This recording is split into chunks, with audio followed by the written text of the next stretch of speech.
Good evening, my fellow Americans. Um, hello, hello, hello. How are you all doing today? So, thank gosh I'm bored out of my mind. Wet Camera Inc., good to see ya. Welcome, welcome. I have a slight problem. I messed up. Like, actually, I messed up. And I didn't realize that I booked myself in for a massage in Cairo today. I thought I did that for next week. So I have to leave around 10:45 to make it to my Cairo appointment. So we're going to go through some of this stuff fast. I'm not going to get to cover as much as I wanted to today, but we are going to cover some of the important stuff. And aside from that, I will either stream tonight instead of tomorrow. Like I'll do like a morning stream for Americans, like Eastern Standard Time, probably like 8 or 9. But we'll see. We'll do a vote on that. Otherwise, I might just come back and then stream myself playing Cyberpunk. But to start off with, I suppose we can look at some Australian politics. Our election is coming up soon, and it's not looking pretty. I'm kind of really afraid. I distracted her, it's my fault. It was a fun distraction, Elerda. It's actually my fault that I didn't realize that I booked for today. I thought I booked for next week. Switch out your chiro for a physio. Chiropractic is pseudoscience. I do go to a physio for a massage. I know chiro is pseudoscience, but going to a chiro immediately after a physio does help specific parts of my back because my body's fucked. My body is real fucked. So by loosening the muscles and then doing the chiro stuff, it actually reduces some of my back pain quite a bit for at least a week. Lucas Salvador, what I missed? Nothing much so far. Just the fact that I am an idiot and didn't realize that I booked an appointment today. So let's keep going. So I don't actually, not cover anything. Sorry guys, I will come back and I probably will stream Cyberpunk from the beginning, so everyone can witness the story. Australians, the upcoming federal election is barely on their radar. I'm not even enrolled to vote. Yeah. Motherfucker, how are you not enrolled to vote? You have to enroll to vote. You're not allowed to not vote. Barely on their radar. I'm not even enrolled to vote. Yeah. What age do you have to be? Researchers say the group most disengaged with politics is people in their 30s and early 40s. They don't have job security, they're working contract to contract, they're renting, or they're steeped in mortgage payments. People for whom the system really doesn't seem to be working that well. It looks like democracy prevailed. Half-Life 2 won the poll. That poll still has a couple days on it, Shufa Poofer. People who look at their parents at the same age and think they had it better. It's a growing trend, with more voters tuning out. People are just less excited about voting. They're less excited about the political parties. They're less excited about how Australian democracy is working. Look, this is looking pretty scary. People disinterested in voting means they're also not looking at who to vote. Most Australians already decide who they're going to vote for at the polling place. They don't make the decision until they're there. So she says minor parties and independents are seizing on the overall lack of interest. The problem with that system, though, this two-party system, is that there are plenty of voters, particularly aged 40 and under, who don't feel like they're getting ahead. And there's no real electoral incentive for parties to talk to those voters because they can build enough of an electorate, enough of a voter bloc, without having to talk to them. The number of Gen Z and millennial voters have overtaken boomers for the first time this election. But despite the political power they hold, they're becoming more disconnected with the process. So what would it take to re-engage them? Well, in America, all it took was you should have state-mandated girlfriends and let's make rape legal. So let's hope Australia doesn't go down that route. I'm hoping our two choices in Canada aren't associated with Trump. Well, I mean, the Conservatives are. Pierre Poilievre will suck Trump's dick for 8 hours. Come talk to us, ask us questions, ask us what we want, really. Because I see so many politicians out there that just assume what we want and then just do whatever, then we just hate them for it. Having the voice of What do you want, May? What do you want? Please tell me, what is it that you actually want? Because looking at you, I'm going to say what you want is cheaper housing, cheaper groceries, and more jobs. That's what I see looking at you. I mean, there's the possibility that you also are less brown people, but I don't know. You're not giving me that vibe. Assume what we want and then just do whatever, then we just hate them for it. Having the voice of, like, you know, people that you look up to, like influencers, for example, would be an amazing idea. They should get more and more young people involved into it, because we don't want to be known as a country who is just digging up the dirt and making a living. We want to be much more than that. They just don't see themselves represented in the political conversation, and they don't see that conversation talking about the issues that actually matter to them. A new web-based tool is hoping to change that by helping voters cut through the political noise. You can select as many of these policy options as you agree with. Created by climate-focused group Project Planet, That's not a the bad Build a idea. Ballot tool walks users through a series of questions to create a personalised voting plan. People are starting to think, oh, maybe I shouldn't just vote how not a my bad parents idea. have always voted. Maybe I should actually understand a little bit more about what I'm doing. And we've tried to design the tool in a way that really invites people into that process. But Dr. I Shepherd like that. That's an excellent idea. An app that you just put answers to questions that it asks in, and it tells you, oh, well, your answers align most with this political party? Hell yeah. Somebody make that app, like, globally right now. What's up, Harper Lynn? believes if voters are apathetic now, it's already too late to change Oh, their and minds. depraved ambiance. The state-mandated girlfriend thing is not all that far off, especially, like, it should be impossible, but clearly it is it's not even just impossible, it's kind of probable. Disengaged voters aren't silly. They're often very smart, and they're disengaged for very good reason. Look, I have to decide what to talk about now because we're on a time limit. We're going to finish Australia, but then I want to, before we jump into India and Pakistan, I want to talk about something else. Questions about Important. the concerns that people have over more intense weather events, be it storms, fires, floods, particularly in your home state, Queensland, Mr. Dutton. Do you accept that we are already seeing the impact of climate change? Well, David, there's an impact. The question is what we can do about it as a population of 27 million people. So we should be As one of the highest polluting countries in the world. corporate citizens, good international neighbours, etc. But at the moment, China is building 2 coal-fired power stations a week. India obviously is burning a lot of fossil fuel. And what the government's doing, and Chris Bowen gave us... Sorry, can we stick with your plans again here, Mr. Dutton? I understand the propensity to get stuck into each I love a good moderator who actually, like, does their job in these debates. other. You're agreeing we are seeing the impact of climate change? I think you can see that there's an impact, David, but I don't... In my home state, you made reference to floods and natural disasters events. We were out in Thargomindah the other day. That has been a part of the history of our state, of this country. And Yeah, it's always we been need like to- this. Is it getting worse? Well, I'll leave others to... What do you think? You're a Queenslander? Well, I'll let scientists and others pass that judgment. But Really? You're not willing to say this is climate change happening right now? well, as the Prime Minister refused to do the other day to make comment in this regard as well, I don't know, David, because I'm not a scientist, Albo's like, the fuck is he talking about? and I can't tell you whether the temperature has risen in Thargomindah as a result of climate change or that the water levels are up in Thargomindah's latest flood as a result of climate change. And I think the honest answer for most people is that they don't know. And there are scientists who can provide advice. What I need to do You people don't trust the scientists. as the alternate Prime Minister in this country is to put forward our plan about how we're going to help families.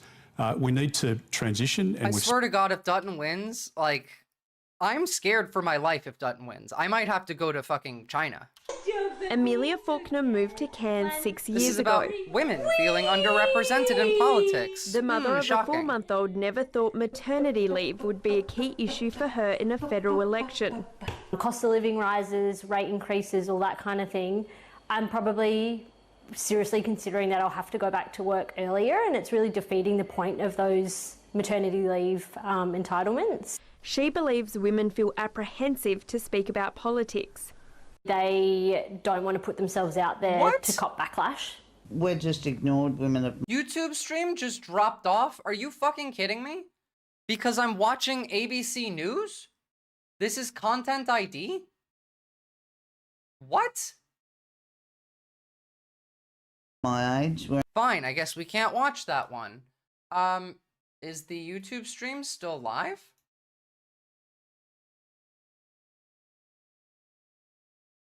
YouTube, what's going on over there?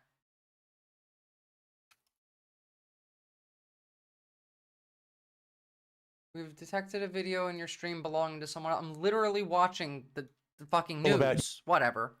Whatever. You at home and your community. So Thank let's you, head to one of Lucas. the biggest battlegrounds this election. Of course, that's Western Sydney, and hear what voters had to say. Nine's Sophie Upcroft took to the streets. Important. They can just do whatever the fuck they want now. And obviously, cost of living and the items that are front of mind are important. My name's Stephen, and I think the cost of living, being particularly high, energy prices, is one thing we're very aware of as a family of three. The economy is probably one of the most important because people are hurting a lot at the moment. Cost of living, obviously, cost of housing, mortgages, interest rates, impacts. So these people will never be able to get on the housing market. Housing affordability and housing availability. So we shouldn't be digging into super in order to be able to afford a house. Yeah, no, that's fucking stupid. Really good jobs, and we still have to live with my mum to afford rent. They're issues that are simple to say and hard to solve. Here in Western Sydney, they're front of mind every day. Voters know what they want and now have only a few days to decide who they believe can make it happen. These suburbs are, for this election, a battleground. Labor currently holds 10 of 14 Western Sydney seats, 3 of those on skinny margins of less than 6%, including Werriwa, Reid. It's such a shame that young voters outnumber old ones in this, like millennials and Zoomers are most of the electorate in this election.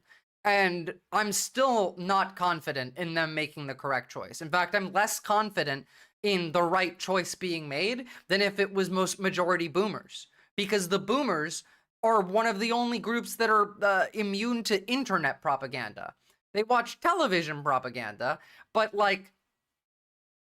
they're not Viral brain runs rotted two like the local rest of restaurants. the fucking Electricity and world. gas nearly gone up double since last We saw this in couple of our years. election. Boomers voted for Kamala Harris. As a small business, it's very hard for us to pass this cost. So most of the time we absorb the loss. They're not the only bills that are biting. Also, the food cost is increasing. Yeah. Millennials and Gen Z are the majority electorate in this election, and I'm more worried than I would have been otherwise. Boomers voted for Kamala Harris. Boomers here likely would vote for Labor. Due to tariffs and the Even though flooding they probably Queensland and- consume media that tells them Labor's bad, they don't have the internet misinformation brainwashing them, and so they can actually critically think. Don't you love how people's material conditions suck because of capitalism and the only two options are both pro-capitalism? There's no eggs in the market. So there are a lot of issues. Although I will on say, and on and the on, Labor you know? Party As a small business. is pro-capitalism, don't get me wrong, but they at least will do something. Whereas the Liberal Party is just for the state. They work for the state. Did you guys hear about the woman who accused Epstein killing herself? Outside the farm property of 41-year-old Virginia Giuffre, where her family said in a statement she took her own life last night following a lifelong battle as a That was really victim sad. of sexual abuse and sex trafficking. We're in near Gabby, about an hour's drive north of Perth in Western Australia. She Now, moved to Western Australia Australian police to say get they away were from, called to this property about 10 to 10 last night after reports a woman was there unresponsive. Now, police and an ambulance tried to sorry, give guys. a 41-year-old woman first aid, but she could not be revived. Look, Now, obviously that's never the right answer, but I really don't blame her. Put yourself in her mindset for a second. The people who trafficked you are not only never going to face consequences, but are now some of the most powerful people in the world.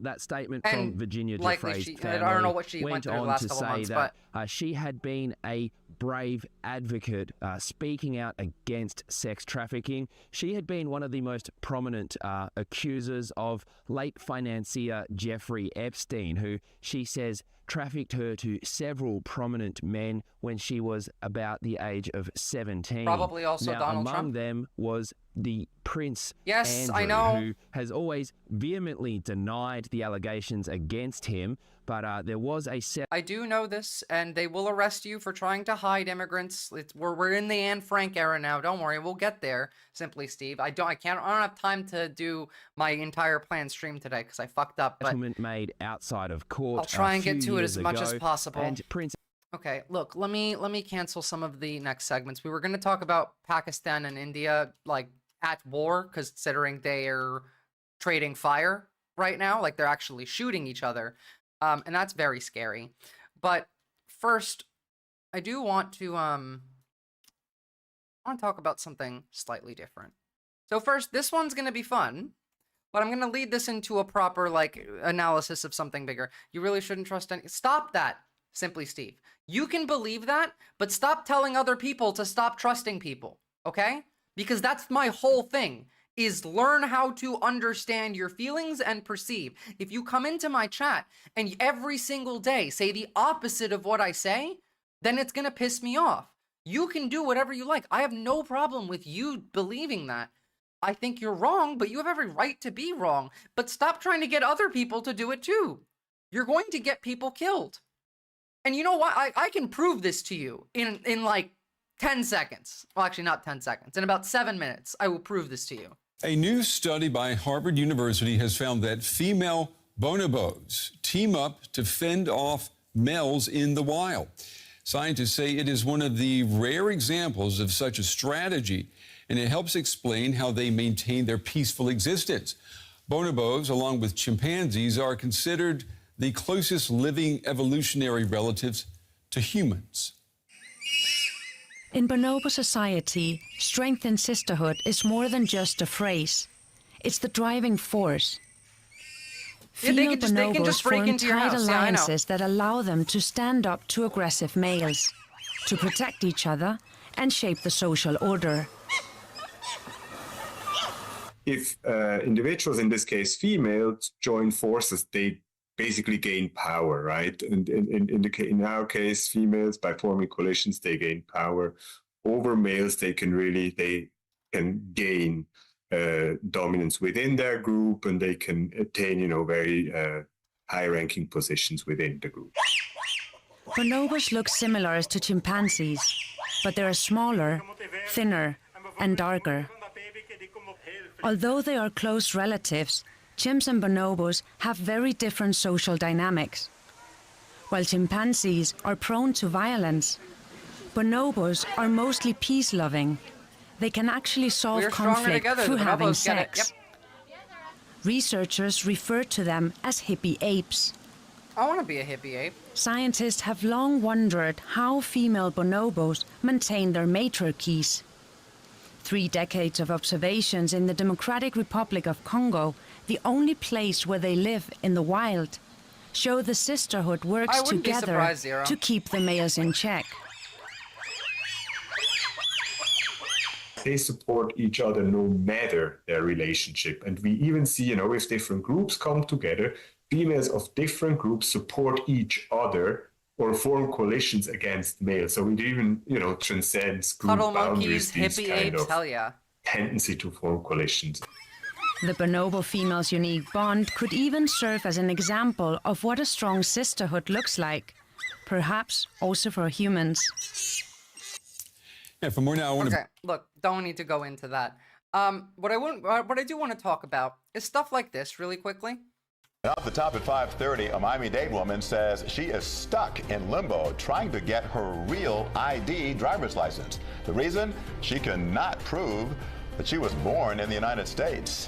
Good evening. I'm Jim Barry. And I'm Naja Sherman. Thank you for joining us. This all comes as the deadline to get the real ID change is approaching in just 2 weeks. CBS News Miami's Tanya Francois. By the way, in a real country that was interested in resistance, not a single person would have done the real ID shit.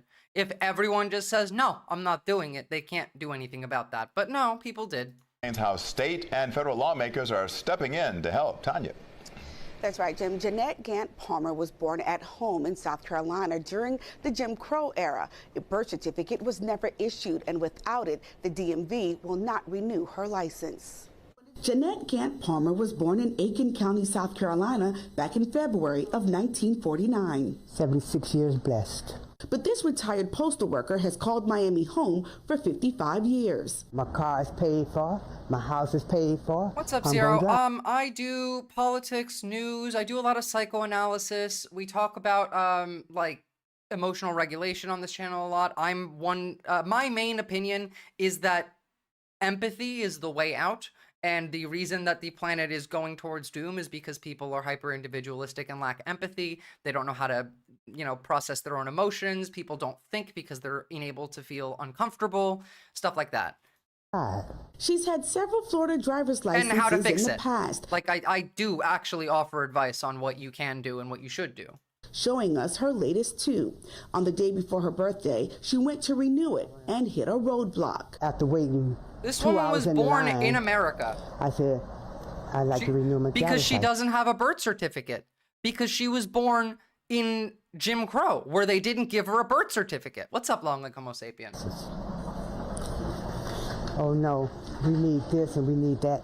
And for what? What reason?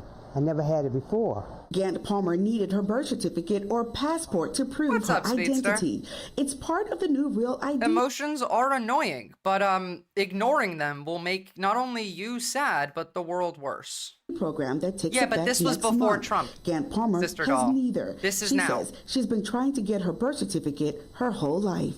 Back in those days, we were born at home. You didn't know about going to no hospital. The lady came to your house to help your mom have the baby. For 42 years, she worked at the post office. She also drove school buses with a valid license. So how were you able to get a driver's license to begin with? Begin with. That's what I asked the driver's license place. Gant Palmer says she went to the DMV with every document she has. I think even with them clearly stating that information, people are so divorced from reality, they don't actually understand how recent that history was. No, they absolutely don't. No. This, like, when this woman was born, we still had segregation.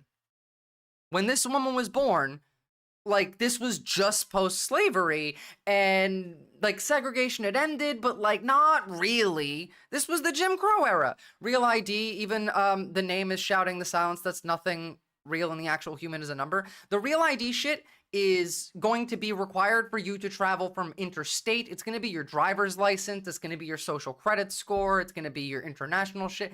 Every single person in America should have said, no, fuck that to the Real ID, but now we're stuck with it. It's a way for them to control whether you're a citizen or not. America is collapsing. She also has America is collapsing, but not in the good way, because it's collapsing how the people collapsing it want it to collapse. This letter from the state of South Carolina saying talked about they've this a searched lot. through decades of records and there's no proof of her birth. Zero, you should join the Discord, because you came in on a day where I fucked up, and this is a short stream because I booked an appointment that I thought was next week that's this week, but I do go into detail on all this stuff quite a lot. The US is collapsing, but the goal for why they want it to collapse is different. Okay, now here's what I want to talk about really quickly. I've been seeing a lot more shit like this on Twitter lately. Now that America is back and God is returning to our daily lives, it's every woman's patriotic duty to create sons to build and defend the new kingdom. This right here is straight up Nazi shit. So this is a form of a card or a form of a chip inserted into the skin. It's a card for now. For now. If you don't know me, if you don't watch the channel, you know, I have a distinct hatred of AI. Like, I genuinely fucking despise it. But, saw this yesterday. On top of that, Trump executive order raises alarms over women's financial independence. This one would be equity and opportunity and meritocracy, intended to encourage meritocracy in a colorblind society. So what does this do? Well, it does a lot of things. It does a lot of things. But AI does a lot more than you think it does, Zero. The US military has a AI satellite that runs autonomously, controlling 9 other satellites with no input from, like, the ground. It's called sentient. It's not sentient. It's autonomous. It's learning, and it makes decisions on its own, and it is the fucking satellites that we have in space. The AI that we have that are publicly available are dog shit. The AIs that governments have are different, like Palantir. Palantir made Lavender for Israel, and Lavender is how Israel targets Gaza. Palantir is also basically the entire deep state of the government. Look, I put that link into ChatGPT. And I said, explain the outcomes of this in the context of both idiots and evil narcissistic billionaires running the government. Give me outcomes that are realistic, pessimistic, and the most extreme. Rate each possible consequence from 1 to 100, the highest number being the risk, right? So we did this regular one just based on this link. The outcome of a Handmaid's Tale type society. Handmaid's Tale type society. Realistic outcome risk score was 65 out of 100. Based on erosion of enforcement mechanisms, federal agencies may deprioritize or stall investigations into discriminatory practices, making it harder for women to seek and redress financial discrimination. I hate ChatGPT. I hate it a lot, but just bear with me because it didn't do a bad job here. So this is already happening. Secondly, increased disparities in credit access. Lenders may feel emboldened to implement practices that, while not overtly discriminatory, disproportionately affect women, especially single or minority women. That's what that link does. That's what that news article does. If you want to read it, actually, here's the link for it. Because I don't have the time to go over it right now. So that pessimistic score now, actually, sorry, the chilling effect. Organizations may scale back diversity, equity, inclusion. This is already happening. Pessimistic outcome is the normalization of discriminatory practices, which is happening. Legal ambiguity and restricted protections. This is happening. The courts are gone, right? So I added in, I read all of that. What's up, Shard? And I said, hey, listen, I need you to also add in the fact that the courts are gone. Where is it? They're currently arresting judges. The checks and balances are gone. The executive is unitary. So now, the answer that it gives me. I also asked it to consider other novels like Orwellian. Yeah, Judge got arrested. They released her. We'll talk about that in a second. But so this was the answer that I got. Considering the crucial context you've added that the judges are actively being arrested, checks and balances are dismantled, and executive power is increasingly unitary, the likelihood of moving towards a Gilead-like society increases dramatically. Under these scenarios, conditions, your scenario shifts from speculative to significantly plausible. What's up, Dead NB? God, you're all here, and I'm not going to get to stay for too long, which is really sad. Now, on top of that, we get the new contextual considerations, judge arrests, purges, unitary executive theory, collapse of checks and balances. So now we look at the realistic outcome of our current trajectory ending up in a Gilead-like society. Realistic outcome risk score, 85 out of 100. Rapid acceleration of discrimination, oppressive legislation targeting women's rights, reproductive autonomy, LGBTQ rights, and minority protections. All of these are happening. Active persecution or forced resignation of officials that oppose executive orders. This is already happening. Increased normalization of state-backed propaganda enforcing traditional gender roles and patriarchal norms. This is already happening. Risk score, 85%. Realistic outcome of ending up in a Gilead-like society. Margaret Atwood's The Handmaid's Tale. All right? Pessimistic outcome, 92 out of 100. Establishment of explicitly patriarchal-led structures, severely restricting women's financial independence, education, healthcare, and private and public participation. We're not here yet, but I do see them headed in that direction. Enforcement of morality-based policies, criminalizing reproductive healthcare, contraception, divorce, and same-sex relationships. They are working on this. They have succeeded in some of these. Would a national strike be worth doing? Only if everyone in the country does it. Yeah. Would DeepSeek give similar answers? DeepSeek only has information dating back to 2023. This is based on 2025 information. I actually paid money because I wanted the real answer. This is ChatGPT 4.5. I gave them $20 for this month or whatever because I wanted I did iterations of this to make it add in context that it was missing, and etc. It's Gilead. Okay, thank you. Thank you for that. I haven't watched the show. Past 4 episodes is too depressing. Government sanctioned harassment or imprisonment of activists, feminist leaders, journalists, and critics were already here. Oh my goodness, Cat Thrower, thank you for all the subs. Hello, hello, hello. A professor said you need about 5 million to make a national strike viable. Yeah.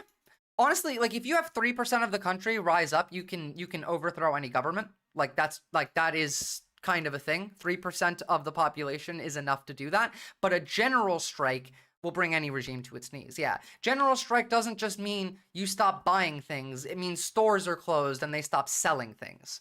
In fact, at the bottom of this, there is some advice on how this could how we could act against this. The extreme outcomes: emergence of a full-fledged theocratic or ideologically authoritarian regime closely mirroring Gilead, institutionalized systems of oppression, forced labor, reproductive coercion, and total erosion of women's autonomy. They're working on this one. They're also working on this one. Systemic purges, forced disappearances, state-sanctioned violence against perceived political, ideological, and social opponents. We're already here. We've been here. This one has been here since 2016 with the last part. But yeah, no, we got purges, forced disappearances.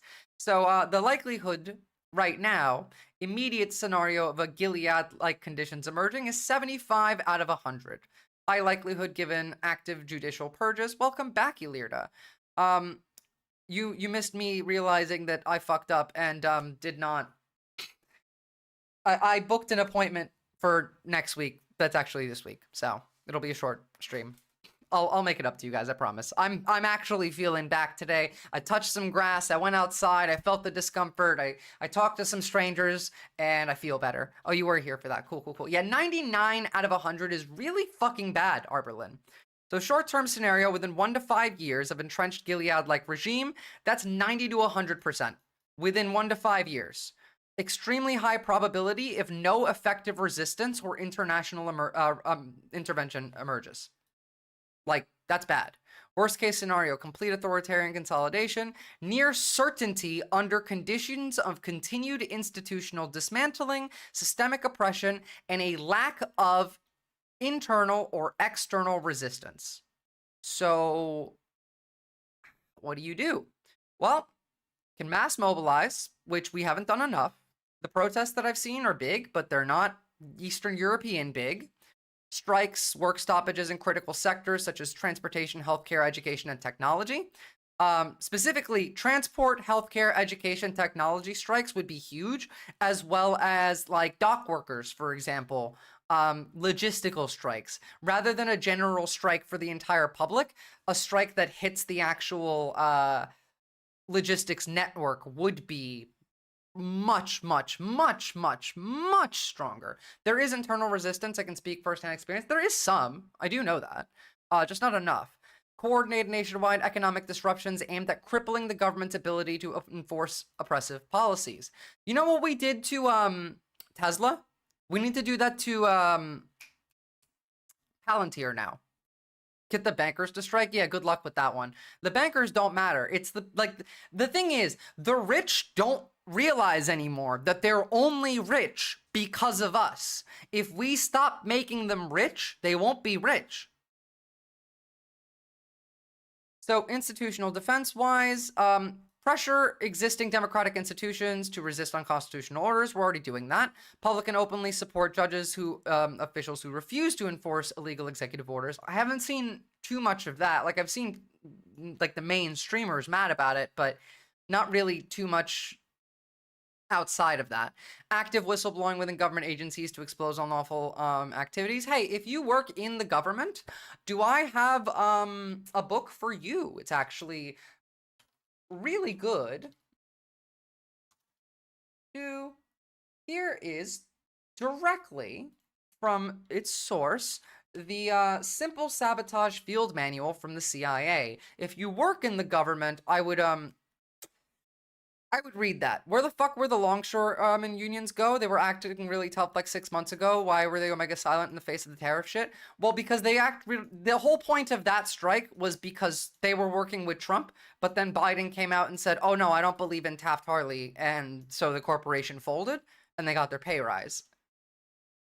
Capitalism rewards privilege above all else. The oligarchy doesn't realize that. Yeah. And so then we get to intermediate prevention. This is where, when the authoritarian regime begins consolidation, which is where we're at now. This is where we are. This is where we will be soon. Direct action and civil disobedience. Ooh, thank you for the hype train. We got sustained non-cooperative campaigns, sabotage of oppressive infrastructure, surveillance systems, detention centers. Now, I, of course, do not advocate for you to do anything illegal at all, but I am saying, you know, sometimes a mistake can be a blessing in disguise. Mass refusal to comply with oppressive laws, boycotting oppressive financial identity registration systems like Real ID. Mass refusal to comply with Real ID would be an example of this. community defense networks, establish rapid local solidarity groups, mutual aid networks, safe houses, emergency communication centers, form a well-regulated militia. Damn, all these manuals are now on their site. They've always been there, Speedster. You can go on the US military site and download like a 1,000-page document that shows exactly how an Abrams tank works. They just leave out some of the classified stuff that like is the exact amount of material, etc., etc. You can go look at everything. They're beholden to the union members and lots of them voted for Trump. Yeah. I'm really interested in what the discussions are internally within that union. Honestly, I feel like they'll come up again soon. Creation of sanctuary zones in cities and states and communities, openly refusing to comply with authoritarian decrees. Guys, form a well-regulated militia. You have the Second Amendment. I'd download everything you're remotely interested in now before they take it down. Good point, Shard Spork. I wish I had storage enough to download everything I'm interested in. You should, by the way, probably like download and print guides on how to grow food, how to do like basic chemistry for medicine. Like, we need to build communities, like networks, where we don't need to go and buy shit from a corp. You can do this yourself. You don't need the corp. The corp needs you. Fuck the corpos. Work around them. I'm investing in storage. I have no money to invest in anything, so at the end of the day, it's the people that make the revolution. Yeah, look, we need a bottom-up cultural revolution. Cultural revolution. Not in the Maoist sense, but I mean everyone. Men, women, children, like minorities, black people, Hispanics, queer people, religious people, like everybody needs to stand up. It's bottom versus up. That's the fight. It's never been left versus right. It's up versus down. Immediate appeals to international organizations, which I'm sure some of us are trying. Request for international sanctions, embargoes, diplomatic pressure. I've been yelling about that for a while. Look, right now, the only real things that we can do is non-cooperative campaigns, sabotage of oppressive infrastructure, as in, like, you know, making a happy accident, never on purpose, mass refusal to comply with laws. Mass refusal to comply with oppressive laws. This shit is important. Did you ask ChatGPT about this? Yes, I did. I hate ChatGPT, but I asked it about this because I wanted to see what its analysis would be. And the analysis is currently, right now, immediate scenario for Gilead-like conditions to emerge as 75 out of 100. Within 1 to 5 years, without any new effective resistance or international intervention, this becomes 90 out of 100. Now, like, do I believe those numbers at face value? No. It's ChatGPT. But are they high enough that I agree with them? Yeah. Like, I don't know if I would say 90, but I would say, I don't know, 75, 80, something like that. It's close enough. And then we get down to the late stage prevention. This is where violent oppression begins, and we're almost here. We're like just about here. At this stage, where all peaceful and institutional resistance has failed, violence and severe oppression are underway, armed resistance and active self-defense become plausible defense scenarios. It seems unlikely. Looks like the Republicans will... I don't think you're getting a midterm, Cat Thrower. Like, literally, there is nothing that says... Like, why would you think that you would have an election in 26? A free and fair one, nonetheless. No, there is no more elections. America's dead. Democracy is dead. But, like, you have to believe that. Look, this is just based on this. All of this is based on this. I asked ChatGPT how this could go towards building a Gilead-like society. All of the judges are being, like, ignored or arrested. Doesn't matter. Like, right now, we need some energy. I need you to get the fuck out there. I need you to fight. I need you to form a well-regulated militia. Like, this is a long-ass thing that it gave me on exactly how this could go and what we should do, how to do, like, digital hygiene, etc. In fact, I'm going to do a segment on digital hygiene at some point. Not today, because we don't have the time. But, like, ending up here will happen unless we do something about it. And I don't want to end up here. Oh, and by the way, like, shared reality, never coming back. This is what the left sees. this is what the right sees. Which is also very funny because it sticks to my point that right-wingers can't make art. This looks AI generated. This is AI generated. This is drawn by a human. People who have a soul can make art. People who don't have a soul cannot make art. But again, the art of the Neil. There is no shared reality. They don't believe in the same things we do. They don't live in the same world that we do. You know what? Sorry, I was gonna look at Buttigieg, but we don't have time for that. We gotta get into some of the meat and potatoes of the story, as to say. Was arrested this morning at the very courthouse where she works. Joining us now is NBC's Tom Winter. Back with us is Temadayo Oganga-Williams. So, Tom, what exactly happened here? Right, so the details are still coming in, but the reporting comes from our colleague Mike Cosner at our Washington, D.C. bureau. He's reporting that Judge Hannah Duggan, who she's a Milwaukee County Circuit judge, was arrested this morning, quote, for allegedly assisting an undocumented immigrant in avoiding arrest after he appeared in her courtroom. Speedster, when I say a soul, I mean empathy. I mean empathy. Like, empathy is a requirement for a soul. Hence why I don't think much of the right has one. Last week, apparently, and by the way, we found out about all of this because the FBI director, Kash Patel, issued a tweet that has since been deleted. We're not sure why it was deleted, announcing this arrest and announcing these charges. And he said, quote, "We believe Judge Duggan intentionally misdirected federal agents away from the subject to be arrested in her courthouse, Eduardo Flores Ruiz, allowing the subject, an illegal alien, his words, to evade arrest," end quote. This is ridiculous. We're still trying to get some of the Let me tell you what exactly happened here. What happened here is that there was a court case. Person shows up for their case. ICE is where they shouldn't be in the courtroom.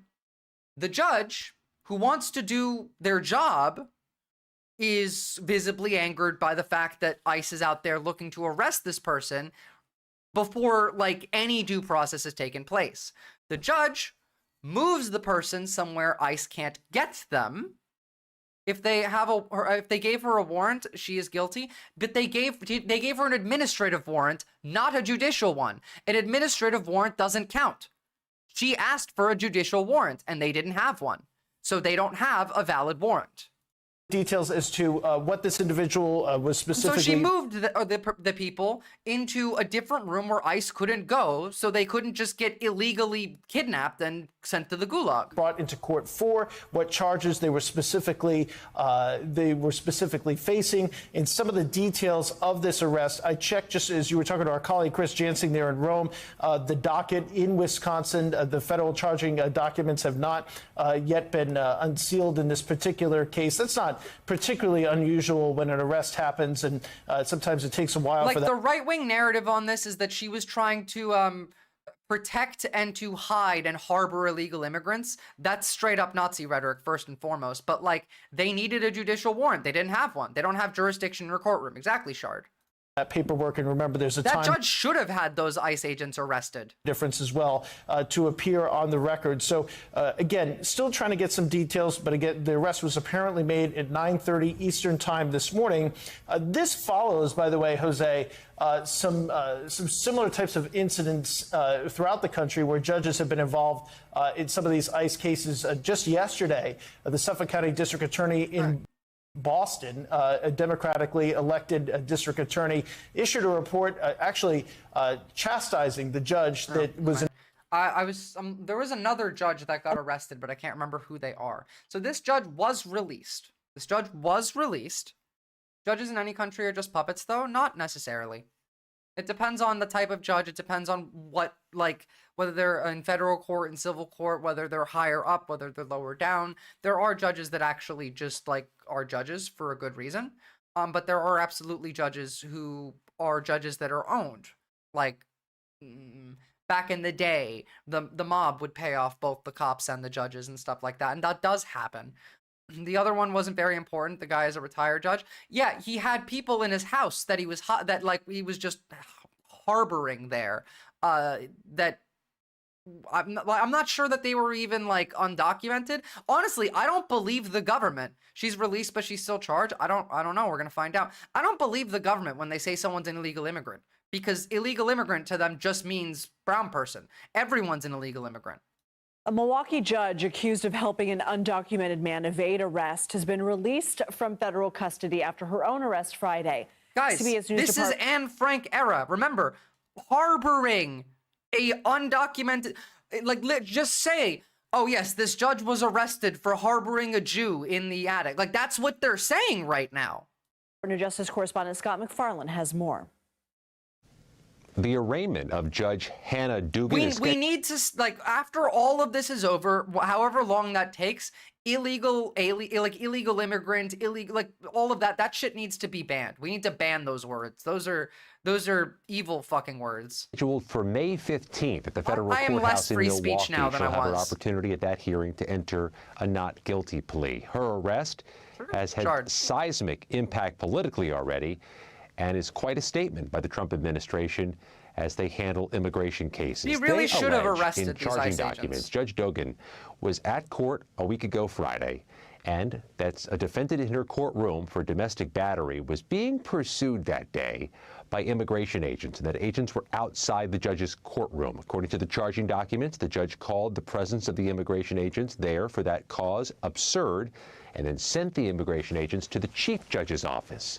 While they were at the chief judge's office, they allege Judge Dogan moved the defendant, who was to be detained, to a jury box seat and then out a jury doorway into a hallway not commonly used by the public. According to the charging documents, the agents eventually caught up with that defendant, arrested him, but now the FBI alleges Judge Dugan... What's up, story girl? Good morning. Engaged in obstruction, a federal felony for which she now is criminally charged. There isn't really much of a Her name difference is on the defendant's signature line in the release condition. There was a person who Googled, can I kill this person? And this is what that type of term can lead to. Like... Some Democrats have called this an that's overreach, a much longer new conversation front, and a threat to that we'll have democracy with the Trump administration. And the Attorney General today said it is a righteous and justified arrest. Yes, of course they did. Of course they fucking did. Oh, by the way, you know, ICE can come into your house now. Fucking hell, that's not the link. What happened to my link? ICE can just come into your house now with no warrant. No warrant. They can just show up at your house. I explained the exact same thing to my partner, my mom. She was like, oh, they're only going after illegals no matter what. I said, explain that was happening. Like, again, first of all, prove that they're illegal. Prove that they're illegal. Can you prove it? Can you go to court? No. Then they're not illegal because you haven't proven that they've done anything illegal. Secondly, they're not deporting anybody. They're just kidnapping people.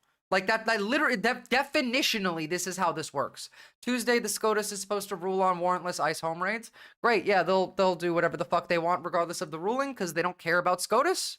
Remember, 9-0 was bring Abrego Garcia back, and now it's actually the opposite. Does Castle Doctrine apply in this case? Because I'm afraid for my life. Well, it's funny that you say that because followed by seeing these posts, I saw stuff like this. These ICE agents with no warrants wearing masks are about to discover how the Second Amendment works. I'm not advocating for any violence, obviously, but, you know, like, that's a thing. That is definitely a thing that people are thinking about. But then you have the other side of, won't be an issue if you have nothing to hide. Freedom of speech is a privilege that comes with the obligation not to use it harmfully as long as, as far as I'm concerned, stochastic terrorism should be off the board. Exactly. Like similar stuff during the corona that they can just take your children without warning. ICE can do the same stuff now? Yeah, absolutely. Yes, they can. Yes, they can. They're just going to bust down the door of the wrong person with PTSD. I swear to God, like, there are states where you have the legal right to shoot anybody who enters your house, especially because ICE, it doesn't wear a uniform. They're not uniformed. So if they break down the door to your house and you're some like guy who lives in Alabama, you're just gonna fucking shoot them because you have stand your ground law, or Florida rather has stand your ground laws, Castle Doctrine. That will apply in this case. Well, good to know because I'm native and Puerto Rican and my kids are half Mexican as well as my partner being trans. Goddamn, get the fuck out of the United States. How does his mom not understand? It's because of the brainwashing, Dead NB. They don't understand because of the brainwashing. My state is stand your ground law. You're not expected to flee. You can stand your ground and defend yourself. Yeah. So if ICE busts into your house, you have the legal right to defend yourself in that case, unless they're uniformed. If they're uniformed, then you don't. I honestly wonder why that didn't escalate already. Because they're only going after blue states right now. They haven't really touched red states very much, and blue states have significantly less gun laws, guns, and less and more restrictions on gun usage. So it's actually safer for them to go after the states where, you know, there aren't people that can shoot them in the face for breaking into their house. But we'll see how that goes. Like, again, not advocating for it, but it will be incredibly funny when it happens. It will happen eventually, and it will be incredibly funny. There have been cases here, people getting physical with officers, but that's mostly at the res. Yeah, look, they're gonna take the res away from you, Dead NB. I'm gonna just be blunt. I'm sorry to say it like this. They're going to take the reservations away from you. They're gonna put you in the gulags, actually. They are Nazis. This is Nazi America. If they are ununiformed, how the fuck am I supposed to... You're not. Every ICE arrest we've seen has been ununiformed, and nobody still to this day can answer to me, where the fuck are the women that ICE is arresting? I can see the men, I know where they are in El Salvador, but I don't know where any of the women are. I've seen women being arrested by ICE. Where are they? No one can answer that for some fucking reason. But also, like, this is the kind of shit that will get you sent to the gulags now. Well, another deportation to El Salvador, to tell you. Fucking deportation. It's extraordinary rendition and kidnapping. The women are in Gitmo. That makes sense. Stephen Miller did say there was a lot of people in Gitmo, but, like, then that's, like, what the fuck are, like, I can imagine what they're doing. I just don't want to. About this time, a 32-year-old Venezuelan migrant who took a wrong turn on... Venezuelan migrant just means, like, U.S. citizen, but brown, by the way. Have fun at the D&D, Lirda. Whenever you hear Venezuelan migrant, it just means, like, U.S. citizen or documented immigrant. That's all it means. When you hear undocumented alien, that means a person who had a green card or a valid visa. 9 out of 10 times. Onto the Ambassador Bridge, crossing into Canada. Our partners at CBS News Detroit picked up the story. Let's listen to their Well, yeah, coverage. Gitmo is a torture prison, yeah, but, like, Gitmo would also be a rape prison if that's where the women are, because why would they be, like, what do you think they're doing with the women other than torturing them? Raping them.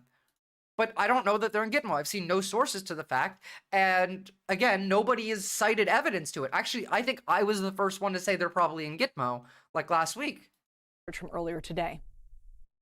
Also this hour, the efforts to right a wrong turn. A 32-year-old Metro Detroit man kicked out of the country after making an honest mistake while delivering food. And as our Heath Kalb found out, he may not be alone. We're concerned that, again, a wrong turn at the border really shouldn't mean that our neighbors are disappearing. 32-year-old Venezuelan immigrant Ricardo Prada This Vasquez. has happened over 200 times. It's only making the news now. Yeah, they're never going to make the news. The stuff we see on the news is like 1/10 of what's happening. You think there's only like 300 people in CSOT? You're out of your mind. You think there's like what 300 people in Gitmo? You're out of your fucking mind.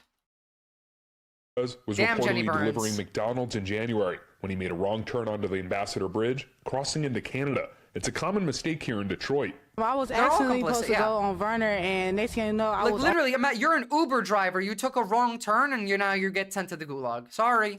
on the bridge. But for Vasquez, it was a costly mistake. According to the New York Times, the 32-year-old was detained on January 15th while attempting to... Here in my town, over 135 Native American women, children, and elderly have either been confirmed deported or detained. It saddens me. Dead MD, I need you to stop using the word deported. Deported is not a thing that they're doing. Deported means that you've gone to a court, you've seen a judge, and the judge has said that you were illegally in this country and must be removed. They are kidnapping people. There is no deportations. Kidnapping. 135 natives. Like I said, they are going to take the reservations. Again, you're not hearing about any of this shit anywhere on the news. Conveniently located Mexican town near Claytown, heavily immigrant population from all over the world. Of course.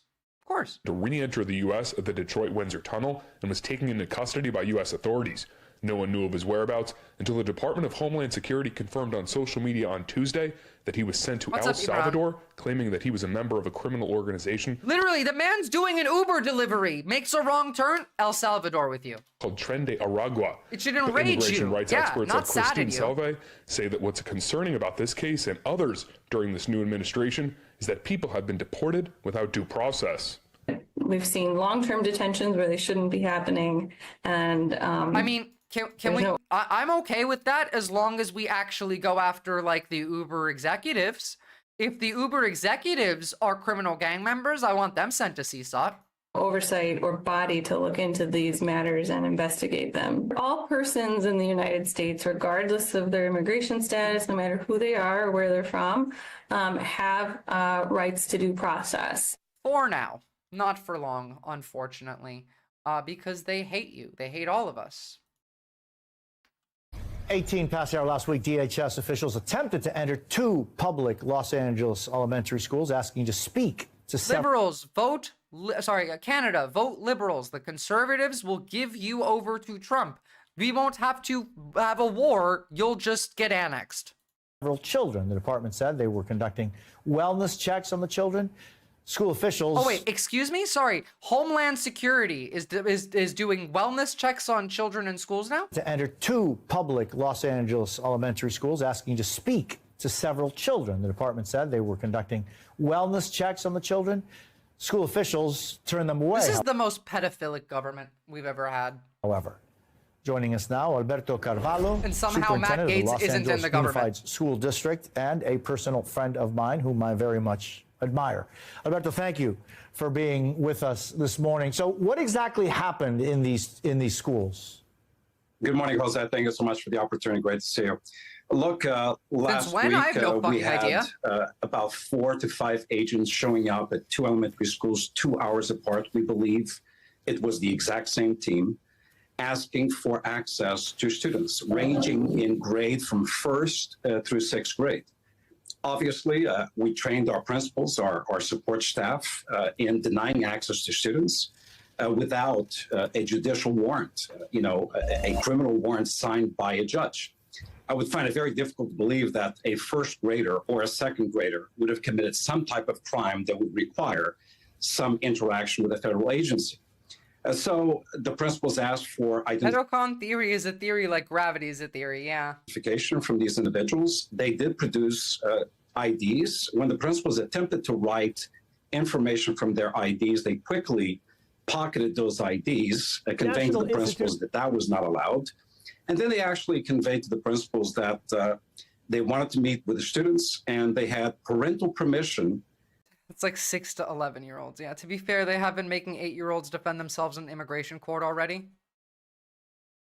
Disgusting, sick fucking country. Honestly, I hope this country collapses. I really genuinely do. I know a lot of people are going to suffer, but it's a sick fucking country and we need to build it back up from scrap. Like, I'm talking new constitution. I'm talking new everything. We burn it all down now. It's too late. At this point, they've made it so it's too late. And we're not going to do anything, by the way. I'm not saying we should start a revolution. The right wing is going to start a revolution in our lifetime. The crazy Nazis on the right, they're going to do that. And when they start fighting with the government, we can be the reasonable ones, the rational ones, and people can look over at us and see, oh, there's MAGA, the corpos, there's the Nazis, and here are the people who believe in reality. And yeah, there are still many MAGAs that are unaware of how serious the situation is. There are, but there's also quite a few who are totally okay with it, and there's quite a few, and there's even more that just don't think. Most of MAGA doesn't think. It's just input, output. There's nothing going on in there. It's blank. It's specifically made blank. They're brainwashed to be blank. I've laid out exactly how this happens, but like we've been doing this for decades. We've been doing this since the 80s in foreign countries. From these students' we don't live in a shared have access reality. To them, which is counterintuitive since they did declare in a statement that was produced by the Department of Homeland Security after this incident that their reason for being at the schools was because these students were unaccompanied minors. By the way, we made contact with... Scrubbed smooth like a marble. Yeah. Look, I mean, like, when you engage in this kind of cognitive dissonance, day after day, morning to night, like, on literally everything, where there's dual definitions, there's dual meanings, nobody believes in the, like, shared reality anymore. With the guardians of these children, in no instance, at no point was that access granted to these federal agents. So, Dr. I want to be very clear, Superintendent, what the Department of Homeland Security actually said after this, and I'm just going to quote it. Where did Captain America come from? Officers were at these schools conducting wellness checks on children who arrived unaccompanied at the border. This had nothing to do with immigration enforcement. Why is Homeland Security conducting wellness checks on 6 to 11-year-old children in school? Wait, the second cartoon wasn't AI? No. I mean, okay, yeah, no, yeah. Well, then this just continues on with my, this just proves my, like, theme then. That the right can't do art. This looks AI made. It looks like trash. Whereas this looks like a real, like, political cartoon. They want to make Trump look skinny and nice. The bird is shouting, "I'm USA." Like, it's such a bad piece of art. The right can't do art. There's a chunk of MAGA that kind of intuitively know that something is wrong. They can feel it, but conservatism is completely illegitimate political philosophy, so adherents don't have the tools to analyze the world in front of them. Yeah, it's like they're specifically trained to not be able to critical think or introspect. Superintendent, what's your response to that? And also, there is a concern for maybe up to hundreds of thousands of unaccompanied minors who cross the border and who many times... Great, okay, so DHS is going to go arrest hundreds of maybe thousands of children that they think are illegal. All right, give me 2 seconds. I gotta pee. When we come back, we're going to talk about how RFK is building a list.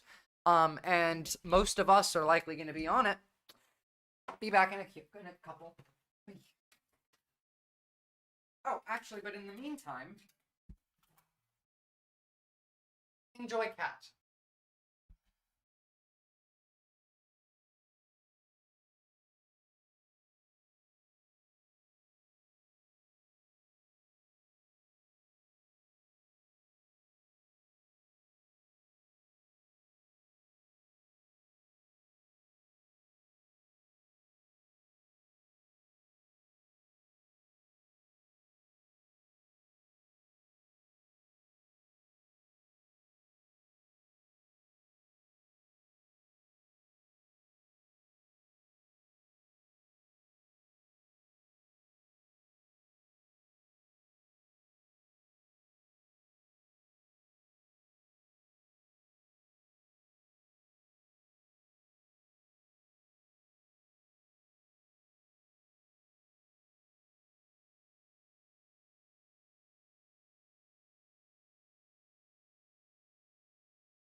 Okie dokie, I'm back.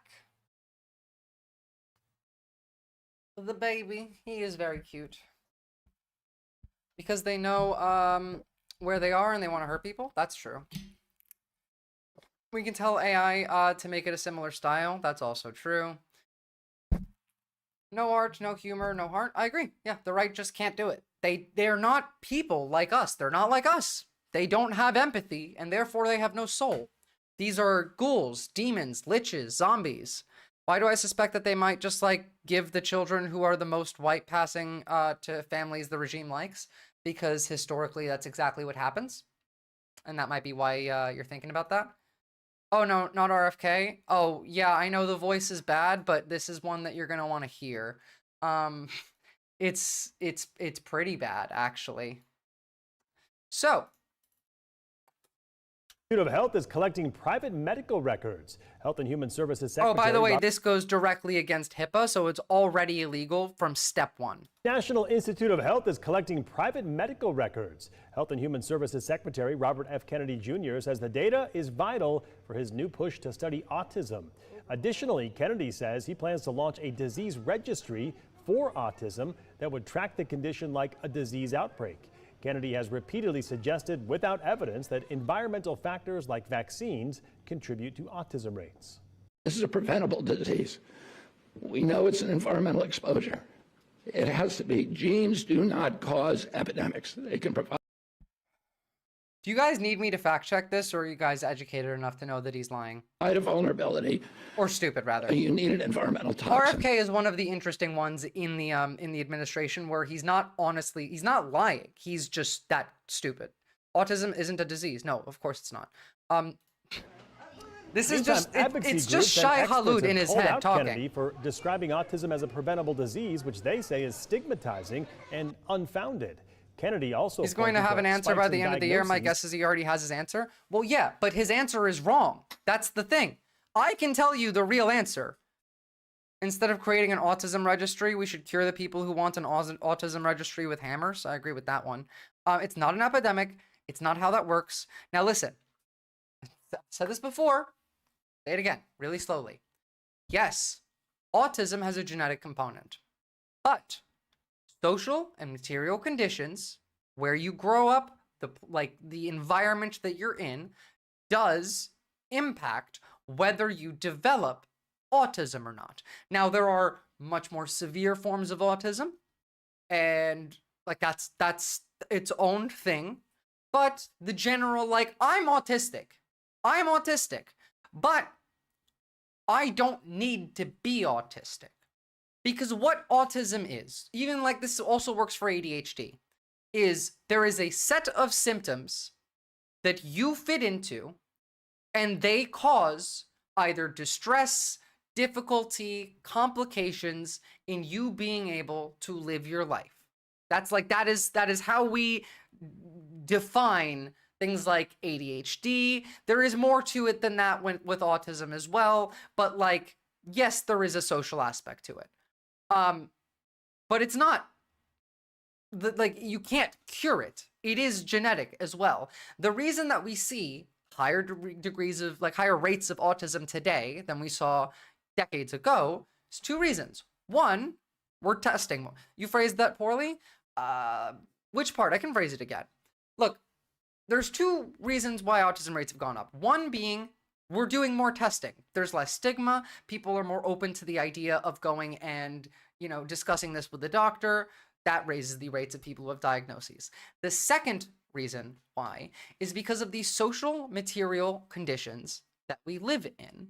The way that society works forces our brains to create pathways that help us navigate.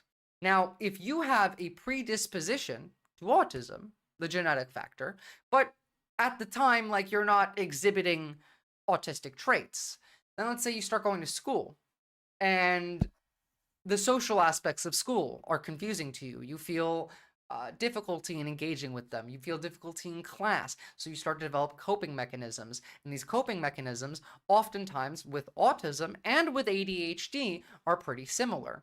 And this is the second reason why we see increasing rates. Not to say that it is a social contagion. It's not. But there are social aspects to it. You can control the perception of your autism and ADHD, but it doesn't go away. It just takes a lot of effort and stimulants. ADHD, a lot of practice and training in emotional regulation, control, suppression. I kind of disagree, Shardspork. Because, I have ADHD. But if I no longer fit the symptoms of ADHD without medication, then I don't have ADHD anymore. If I have autism, and yet I don't fit the symptoms, I don't fit how we would diagnose autism anymore, then no, I'm no longer autistic. That it is a mental thing. It's not a physical, there's no physical aspect to this. It's just how you cope with life. Now, there is the genetic aspect that makes you more likely to cope with life in certain ways, but there is nothing physical that is forcing this to stay this way. If you, I don't know how you would do this, but theoretically, yes, if you could manage to get to a state by, let's say, changing, not masking. I meant, when I said that, I meant without masking. You can do that.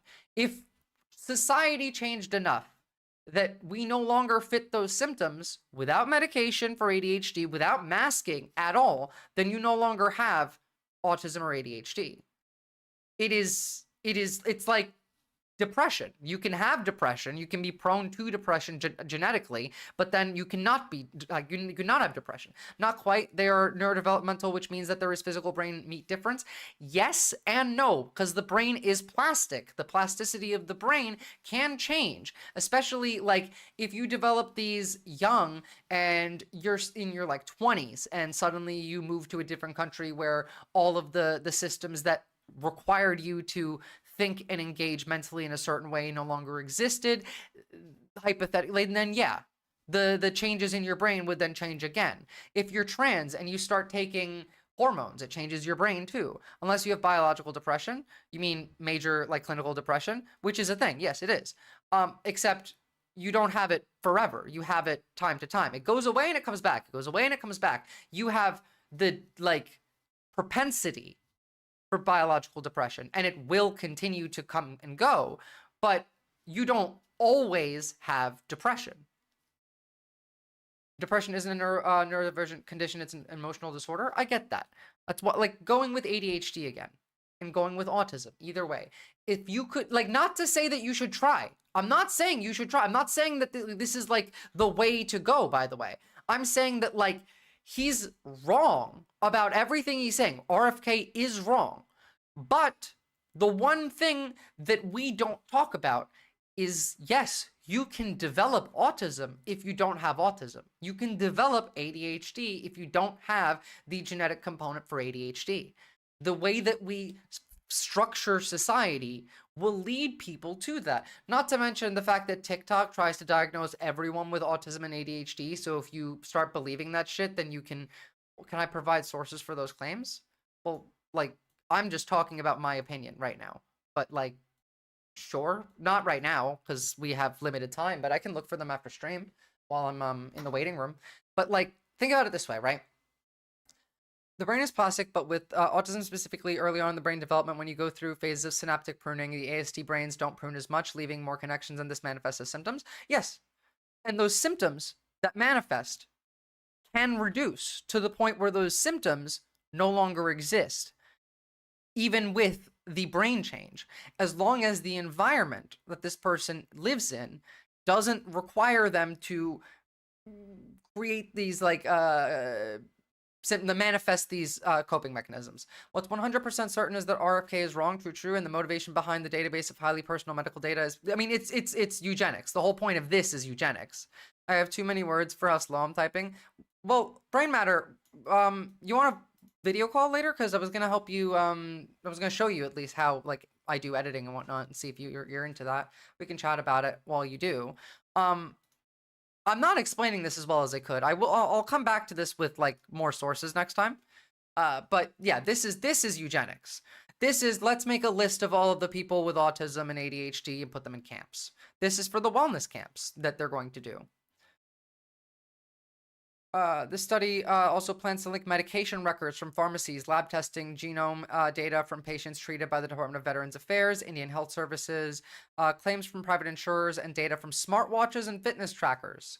Well, I guess I'm taking this off. Actually, no, I'm not, because I don't live in America and I don't care. Although I will have to take that off for some digital hygiene. RFK said that Ashkenazi Jews don't get COVID or something, because he's insane. He's literally like responsible for dozens of deaths too. Here's what they really want to do. It's actually so much worse than I realized. David Geyer, the guy that RFK Jr. put in charge of the autism solution, didn't just experiment on autistic children alongside his father. They were chemically castrating them. By the way, I have to quickly fact check my last video. David Geyer never lost his medical license because he never had one in the first place. He was actually practicing under his father, Mark Geyer's license, which was taken away. I apologize for the confusion. The medication he and his father injected these children with, Lupron, isn't just used to treat prostate cancer. This is one of the people that like RFK hired, by the way. Or for menopause. It's also Audio low. Let me fix that.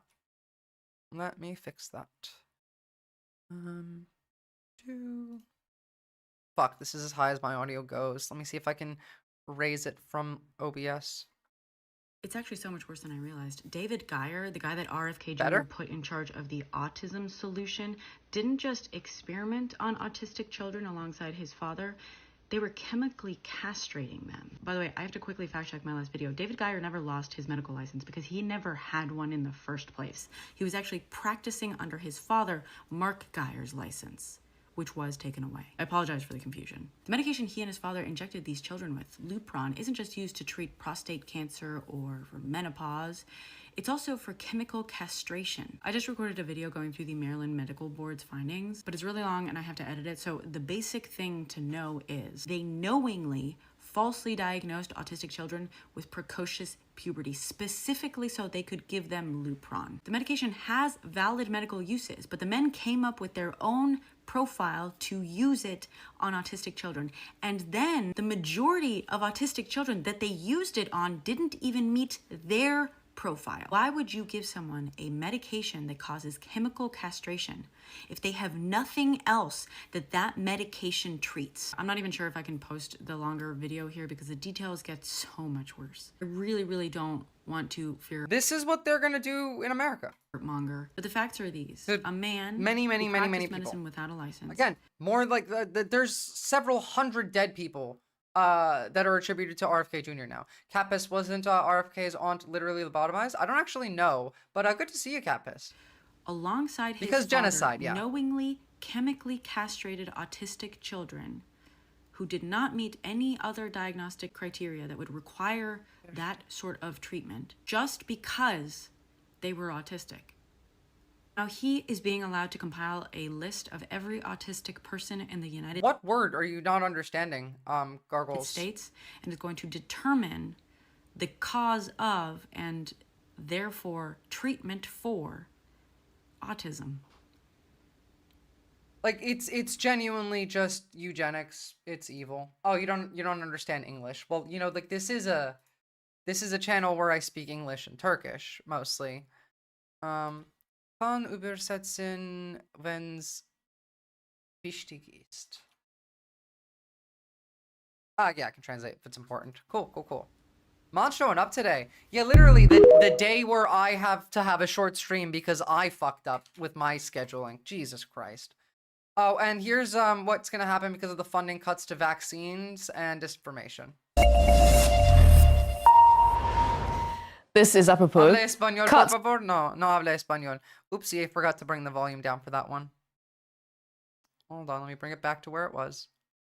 Are you streaming from Turkey? No, I'm streaming from Australia. I'm streaming from Australia, mate. To foreign aid, particularly by the United States, are disrupting efforts to vaccinate children against deadly diseases almost as much as the COVID-19 pandemic did. That stark warning coming from the United Nations today. The WHO also adding to the chorus of alarm. It says emergency and routine vaccinations have been significantly impacted in dozens of countries since the start of April as a result of the slashes to global aid. Well, it comes as outbreaks of infectious diseases are on the rise globally. August Saxon has this report. Oh, good eye, mate. It's a stark warning from 3 major health agencies.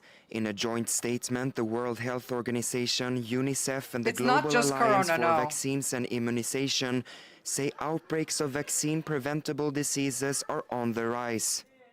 Vaccines have saved more than 150 million lives over the past 5 decades. Funding cuts to... Türkçe bilmiyorum ama it's pretty and cool someday. God damn, I do love speaking Turkish on the stream. Global health have put these hard-won gains in jeopardy. The report highlights a sharp increase in both meningitis and yellow fever cases, with yellow fever spiking across Africa last year after a decade of decline. But what's raising the biggest red flag for health officials is measles. The disease is making a dangerous comeback with global literally a disease that we essentially eradicated, at least in the United States. People lived more in no vaccine era though before. No, they didn't, Speedster. Speedster. Do you know what polio is? Like, vaccines are the closest thing we've ever had to miracle technology. Yeah, hold on, hold on. Do you know what polio is, Speedster?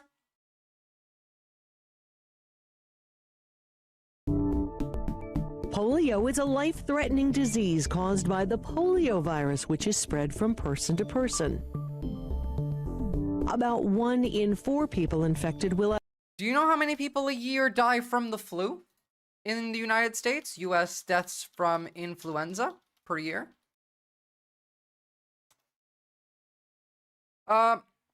Illnesses between 140,000 to 710,000 hospitalizations and 12 to 52,000 deaths annually between 2010 and 2022. Sorry, 2010 and 2020. That's the time where we had vaccines too. That's the flu vaccines. Watch what those numbers are going to look like soon. Cases surging 20% in just 1 year. In 2024, cases were reported in 130. Tetanus is another one we pretty much eradicated. We have tuberculosis spreading around the country. You know, tuberculosis is the most deadly disease in the world, right? I remember when I was a kid, you would get a needle in your arm, or if you were lucky, you'd have a sugar cube instead. It literally, like, you just get the vaccine. Tuberculosis is the most deadly disease in the world. It used to be called consumption in the United States, and we got it gone from the US, basically. When I came to Australia, I had to do a test for TB. It is like, it's worse than the Black Plague. We can cure the Black Plague. Black Plague is easy. It's, you just get some, what is it? Fucking penicillin, and you're good. I once heard there was a laboratory where they tested AIDS on monkeys, then that broke out. Is that true? I have no idea. It's like the White Death. Yeah. 9, not true. It's ridiculous to me that tuberculosis, consumption, old-timey diseases are spreading. We have cholera up in fucking Portland. We have dysentery in Oregon. 38 countries, with 61 experiencing doing large the Oregon Trail outbreaks, here. The highest number since 2019. Not to mention bird flu, which we still don't hear shit all about. Agencies point to a mix of vaccine misinformation and severe funding cuts. The global funding crisis is severely limiting our ability to vaccinate more than 15 million vulnerable children in fragile and conflict-affected countries against measles. We have cholera, yeah.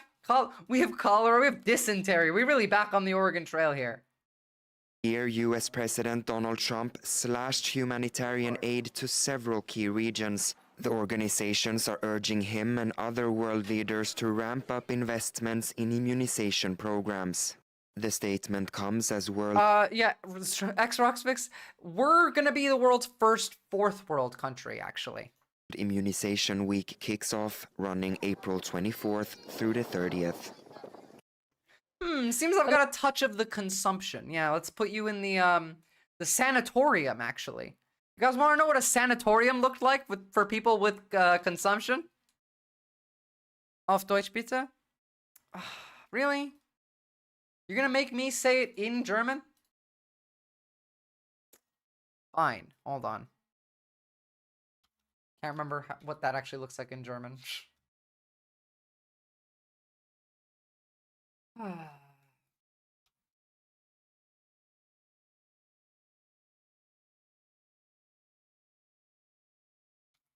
Me just... Shut up. Me just failing to use my keyboard. Nein, aber es gibt, weil Gründe, warum die Leute das denken. There you go. Sanatoriums. That's what we were going to look at. I wonder if he'll just build wellness camps in El Salvador. I wouldn't be surprised. Consumption. Give me a good look. Give me a good look. Or a day in the sanatorium.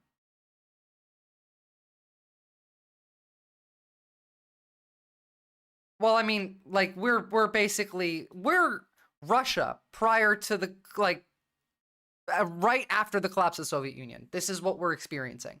And we're doing it to ourselves. And we did it to them too. This is shock doctrine through and through. So, this is what a sanatorium would look like. This is where you'd go when you had, consumption. You go inside. So, actually, I'm not even sure this cameraman's gonna, oh, there they are. They're gonna go inside.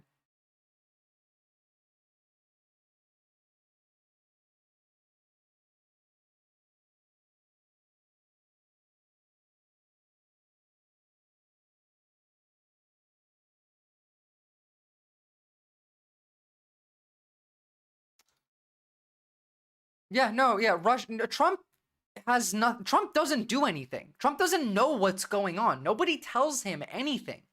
Trump is just, like, he gets up, watches some TV, has a Coke, goes to, like, his chief of staff, yells at them for some shit, has some McDonald's, goes and plays golf. That's Trump's day.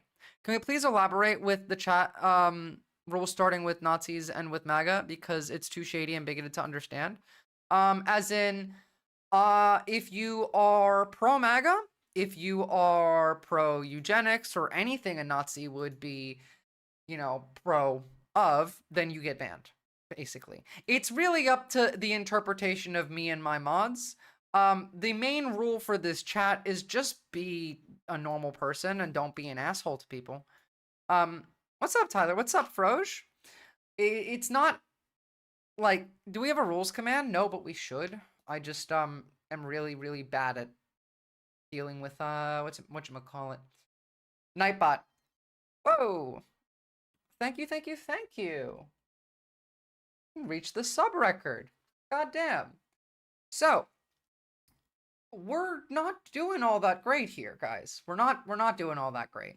And, fuck, let's see, I have like an hour and a half left, so let's talk about... Okay, India, Pakistan, 1's in chat, or if you want to hear about the Ukraine war, 2's in chat. 1's and 2's. India, Pakistan, or Ukraine. Look, yeah, the whole thing that I try and put forward in this like community is kindness to each other. And, like, just authentic, unquenchable hatred for the right. Cool. All right, we're doing India, Pakistan first, then. Let me get this stuff open.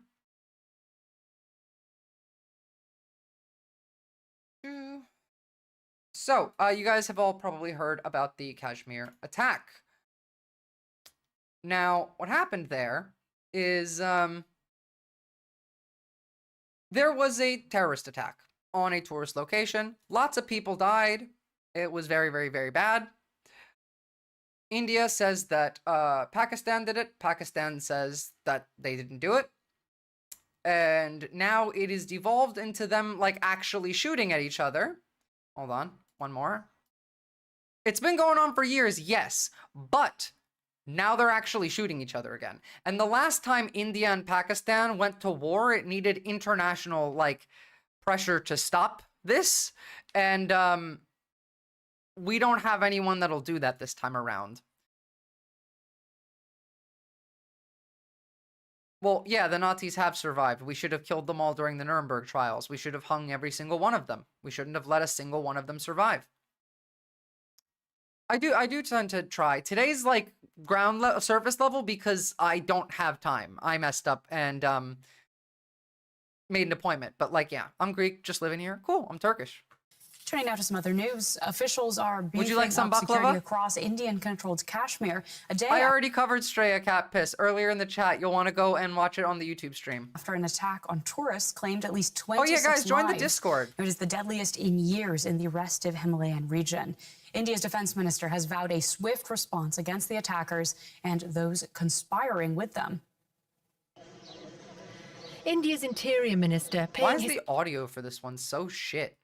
Fuck that. Vance killed the Pope and then started... Yeah, so JD Vance personally murdered the Pope and then went to India and then started a war. India has announced it's downgrading diplomatic ties and closing a key land border with its neighbor Pakistan. It follows the killing of at least 26 tourists in the disputed Kashmir region. India has not directly blamed Pakistan for the attack. Pakistan says its National Security Committee will meet to discuss a response. Thank you for saying demons, because the barbarism has just turned into demons now. The site of the Pahalgam attack, one of outstanding natural beauty, is now the scene of an extraordinary manhunt. The perpetrators burst out of a forest and opened fire as the victims viewed the scenery from a meadow. I'm sorry, but no, it was JD Vance. The killing of 26 tourists by gunmen has caused grief, fear, and anger among local Kashmiris. Now, one thing I need you all to understand about this region is that they're all incredibly racist. Like, Indians are incredibly racist to other Indians too. Like, they hate their own people as well as everyone else. Now, Indians and Pakistanis also hate each other. And that comes back from like partition. Pakistan is Muslim and India is the Hindus, and the Hindus nationalists in India. Like, it's a whole thing. What was the cause for the killing? Well, we don't know, because Pakistan claims it wasn't them and India claims it was. Kashmiris are on the streets. If it wasn't Pakistan, then India did it as a false flag.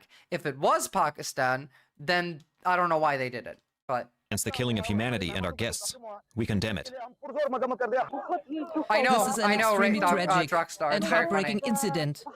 People came here to enjoy, but unfortunately lost their lives. We are tourists, and above all, we need safety. Okay, we're catching up now. Let me say this. Terrorism has no religion. Terrorism is neither Hindu nor Muslim. Security presence has been tightened across Kashmir after the deadly incident. It was a tourist area. People were like camping, and then these people just came and started shooting. Again, it could be either. Modi's government is also fascist, so a false flag isn't outside the possibility of actions it would take. Modi is probably closer to Trump than any other fascist in the world. The only difference being he's less... His brain is bigger, let's say. Solid, actually. Delhi has stopped short of directly blaming Pakistan, but it's downgraded diplomatic ties. The Indus Waters Treaty of 1960 will be... Gargles, Muslims that radically represent the Quran aren't Muslim. Sorry. Like ISIS, Al-Qaeda, none of those are Muslim. Because they don't believe in the book. Just like how Israel's government isn't Jewish. Because they literally go against their holy book. Held in abeyance with immediate effect until Pakistan credibly and China's going to get involved here as well. Support for cross-border terrorism. The integrated checkpost Atari will be closed with immediate effect.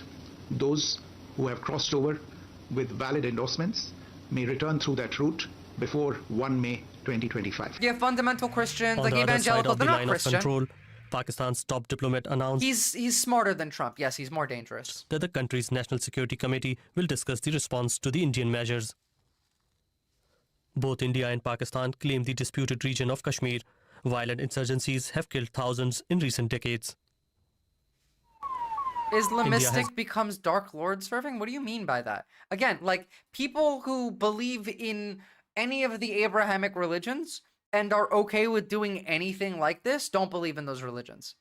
Christians aren't Christian. American Christians sure as hell aren't Christian, the vast majority of them. The Israeli Jews sure as hell aren't Jewish, the vast majority of them. And Muslims who act like that sure as hell ain't Muslim. Long blamed Pakistan for Muslim supporting versus armed groups Islamistic. to launch attacks Makes on more Indian sense. forces in the region. Islamabad has Islamistic. consistently denied these accusations. I like it. Tuesday's attack plunged relations between the nuclear-armed neighbors to their worst level in years. And experts fear the diplomatic row may escalate to potential armed I'm confrontation. an anti-theist now. Let's bring in DW correspondent Adil Bhatt in Srinagar. Adil, a horrific attack, tensions rising between Pakistan and India. Can you tell me what the mood is in Kashmir right now? Well, there is a tense calm here in Srinagar this morning. The mood in Kashmir is one of the profound grief and anger. People are really anxious here. Most of the city that was shut down yesterday, but now you can see... Yeah, Saddam was in Pakistan hiding. So, sorry, not Saddam. Osama bin Laden was in Pakistan hiding. What does that mean? What, like, who cares? Who, like, what is that to connect to this in any way? By the way, the only reason we even got Osama bin Laden is actually very funny. It's because he was a wife guy. He knew we were coming for him. He knew where he knew that we knew where he was, but he didn't think we'd be that fast. His, like, 4th or 5th wife or something was being released from prison in Iran and was going to come to see him in Pakistan, and they were all gonna move together, and we got him because he was waiting for his 5th wife. From the background, that Srinagar is slowly opening. Yesterday, almost everything was closed. People are still on the edge after the killing of 25 innocent tourists in Pahalgam. There were protests in some parts of the valley with people coming out in massive numbers, condemning this incident. Also, security has been deployed in huge numbers. Yeah, we could, and I hope you don't, because if you do, then you go in the hole. That's the thing. The world has shifted big time, right? Because of the brainwashing. I talk about this all the time. Go outside, talk to your neighbors, go knock on some doors, go hang out at the library, go take a walk around town and chat with folk, go talk to your local fire department, hell, talk to the local police department. I don't care if you like them or not. Make human connections, interpersonal. Online community will only ever be a facsimile of what we could possibly create in person, the benefits of in-person social interaction. The reason they were able to brainwash us like this is because we have no investment in community. Every single American thinks that everyone outside the houses, like the walls of their house, is their enemy. My house is my castle. I need 17 guns and a cannon in case someone breaks in. Nobody thinks about their neighbors as friendly. Everyone's an enemy. Everyone's out to get you. Everyone wants to rape your children and fuck your wife. It's not the internet that's to blame. It's the internet was used as a tool to produce this. At this point, social media is poison entirely. Like, we fucked it. We could have had a variant of this that was useful, that was helpful, that would be good for humanity. But instead, we created a system based off the profit motive where social media doesn't show you the truth. Social media doesn't care about what's true. It cares about what gets engagement. And what gets engagement is anger, fear, disgust, envy. It's not just Facebook. No, these are new chatters. Facebook sucks, yeah, but like TikTok, Twitch, YouTube, all of them, they're all poison, including this one. Look at how many, like, if you go and open 10 random streams, how many of them do you think are going to be either purposefully or accidentally spewing right-wing rhetoric? You go on YouTube and you want to watch content on Marvel, Star Wars, Lord of the Rings. Sorry, all of that is Nazi content now. White supremacist and misogynist. Just kind of thrown in there. Just little bits every here and there. Like, you want to do gym content? Sorry, you're going to also get the misogyny with that one. You're going to try and do some cooking programs? Bam, more misogyny for you. I know the world before mobile phones and internet. Good, stay that way. So I grew up who are switching from smartphones to happier they are. Towards right-wing streamers, they are the new corporate media, yeah. But why can't folks see through it? I'm no genius. Because they don't think. Zero. They can't see through it because to see through it, they need to analyze it. And to analyze it, they need to think. They need to be able to do introspection. They need to be able to engage with how they feel, their own emotions. And they can't do that. And so they don't think. It's just cognitive dissonance. They only think about it when it directly affects them. You speak so expressively, I even got scared. I came to write propaganda, but you scared me so much that I changed my mind. Goddamn right. Was it going to be leftist propaganda or right-wing propaganda? Because, if it was right-wing propaganda, at least you were smart enough to get scared. Make rotary phones great again. Literally just give me give me those old slide phones with the fucking keyboard on the side. Mwah, chef's kiss. Oh, be a thinker is, Omega Rare at this point. Basically, yeah. So, but going on from India, Pakistan, right? We had that. Now, what happened was, India has sent its aircraft carrier, the INS Vikrant, towards Pakistan. Meanwhile, Pakistan's military announces live fire drills in the area off the Pakistani coast where the INS Vikrant will deploy. Pakistan will conduct missile tests in the area. Slide phone supremacy based, yeah. This is Modi's response. Clear message for those behind Tuesday's attack. We will pursue them to the ends of the earth. In Kashmir, a community is in mourning. Like, these are the things you say and do before war, like proper full-on war. And to your point, Depraved Ambiance, 100% critical thinking is a skill that needs to be taught and fostered in certain communities, the US especially. Critical thinking is discouraged and even violently quashed. Yeah, and that's why people can't see it. I think right-wing and left-wing is a massive brainwash too, but go on the subject. Well, to be fair, most people don't know what left-wing means because, like, it's very complex. When I say left-wing, I don't mean the Democrats. I don't mean the Democrats. I want to invite you to our official Russian television. We're all crying and barely speaking. You spoke so confidently that I believed everything you said without question. Ooh, we talking about Russia? Like, I know we're talking about India, Pakistan really quickly, but I do want to throw one thing in here. Just some good news. On the outskirts of Moscow, early morning peace is shattered. A Russian general killed by a car bomb. It's the second similar attack in recent months, and the Kremlin is again blaming Ukraine. How are you, Mr. President? Fine, just fine, thank you. I think that it was Russian citizens. Pakistan are putting missiles and coordinates to India already. Yeah, we're gonna get to that. I just want to touch on this. Hey, look, I'll come on Russian TV. I'm just not going to Russia, is all, you know. We'll talk more about Russia tomorrow. We will not only trace those who have carried out this incident, but we will also trace those who, sitting behind the scenes, have conspired to commit such nefarious acts on the soil. Guys, join the Discord. We're trying to build like a good community here. A lot of you are pretty awesome, and some of you have questions and want to know some more stuff. Ask me some questions. So join the Discord where you can. My guess is Ukrainian intelligence did it. No, well, no shit. Obviously, Ukraine did it, but like, I'm going to pretend that they didn't, because if the Russians can propagandize to us, why can't I lie and propagandize to them? Of India. None of these people give a shit about us. I agree. Released wanted posters with sketches of the suspects, claiming they're members of a Pakistani terrorist group called Lashkar-e-Taiba. So it was actually Pakistanis. Oh wait, sorry, we're back to the regular one. He has also wanted posters with sketches of the suspects, claiming they're members of a Pakistani terrorist group called Lashkar-e-Taiba. Who also got Yevgeny Rytikov, lead electronic warfare designer for the MOD. God damn, Zomi, you guys are on fire. Genuinely, like, Russia is so cooked, but at the same time, we're helping them so much to recover. It's really bad. It's really bad. Delhi has also announced a raft of political measures. It's closed a major land border and suspended a crucial treaty over the shared waters of the Indus River system.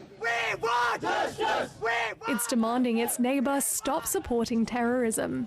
The Indus Waters Treaty of 1960 will be held in abeyance with immediate effect until Pakistan credibly and irrevocably abjures its support for cross-border terrorism. Regardless of who can win or not, this is a war we don't want to we can't have this war. Pakistan shuts its airspace to Indian airlines. India and Pakistan cancel visas and kick out like attachés. Like, these are all of the things that you do before a war. Oh, by the way, all of this happened because Pakistan said any attempt to stop or divert flow of water belonging to Pakistan as per the Indus Water Treaty will be considered an act of war.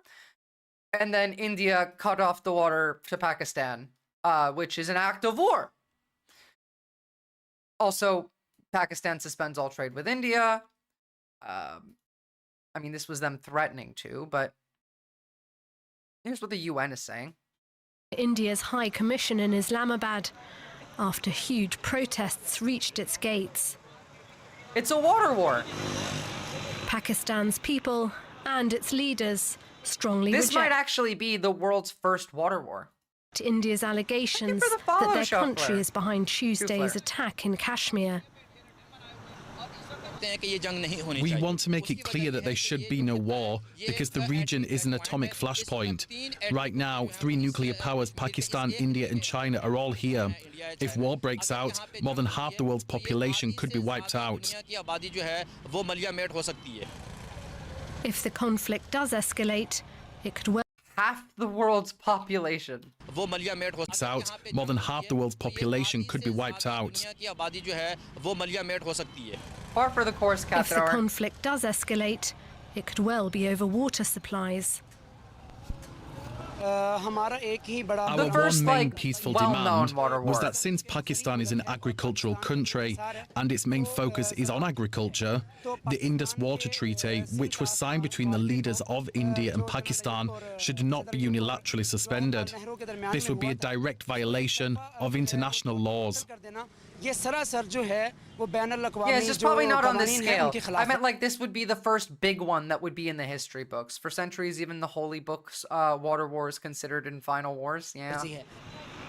The Indus Water Treaty was signed in 1960 by this India could and get Pakistan. really bad. Both of these countries have nuclear weapons. Both of them do. Mediated by the World Bank following disputes over the water that flows downstream from rivers in India into the Indus Basin in Pakistan.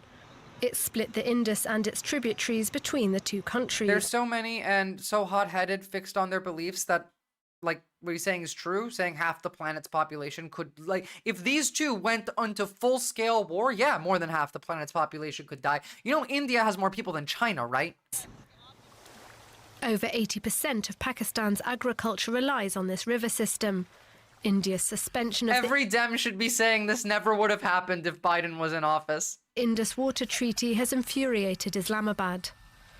Any attempt to stop or divert the flow of water belonging to Pakistan.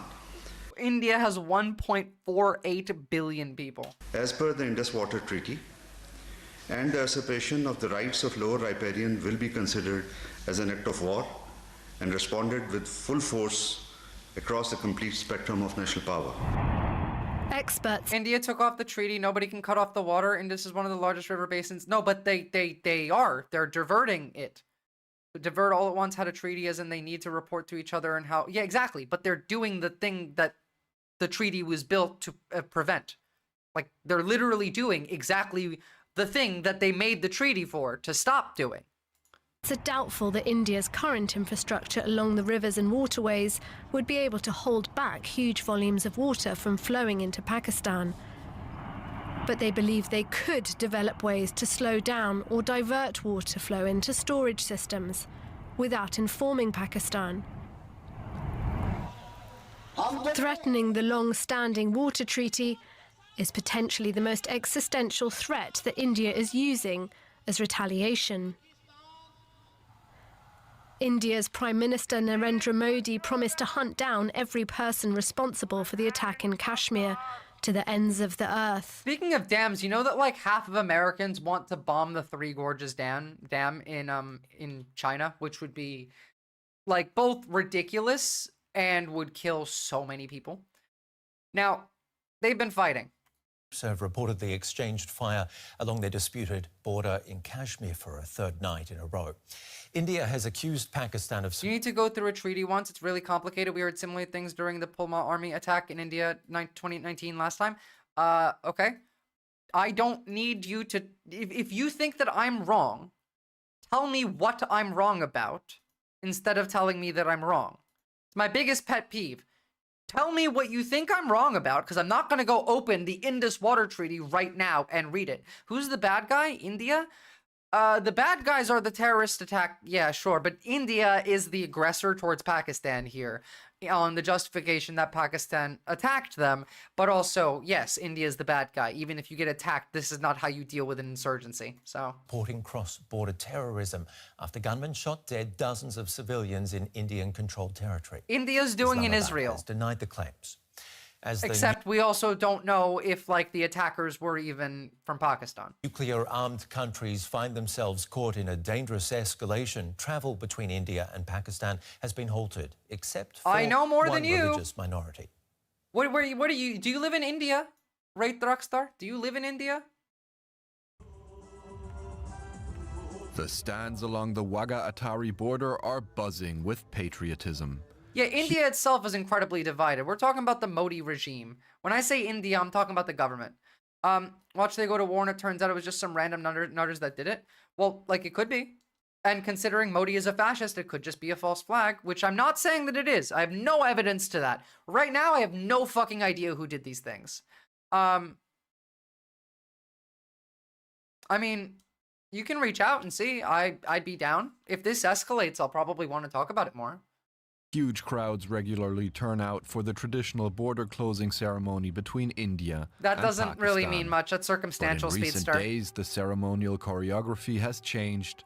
The usual. This is not Islam. Stop saying that this is Islam's fault. Islam did not cause this.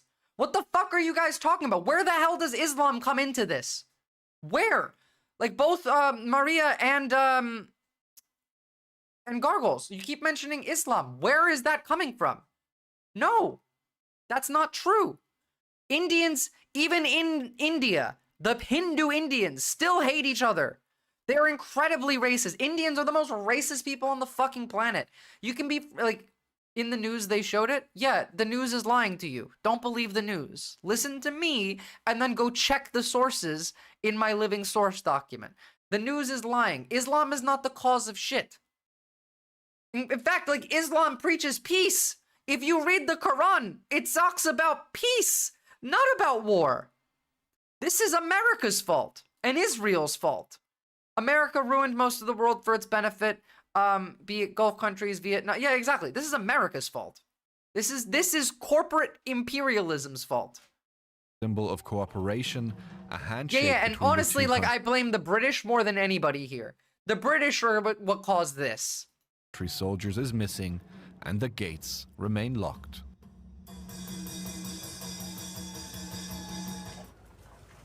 After last week's attack... And said, you're not Muslim, so I kill you according to the news? That's not a Muslim who that is. Muslims don't do that because that is against Islam. That's literally like anti-Islam, Maria. You're not Muslim, so I kill you? That doesn't exist in the Quran. You're not, like, in fact, it tells you not to do that. Go read the Quran. It's not telling people to go do violence. It's about non-violence, for the most part. About as much as, like, the Jews are. Christians have more violence in their holy text than any other of the Abrahamic religions.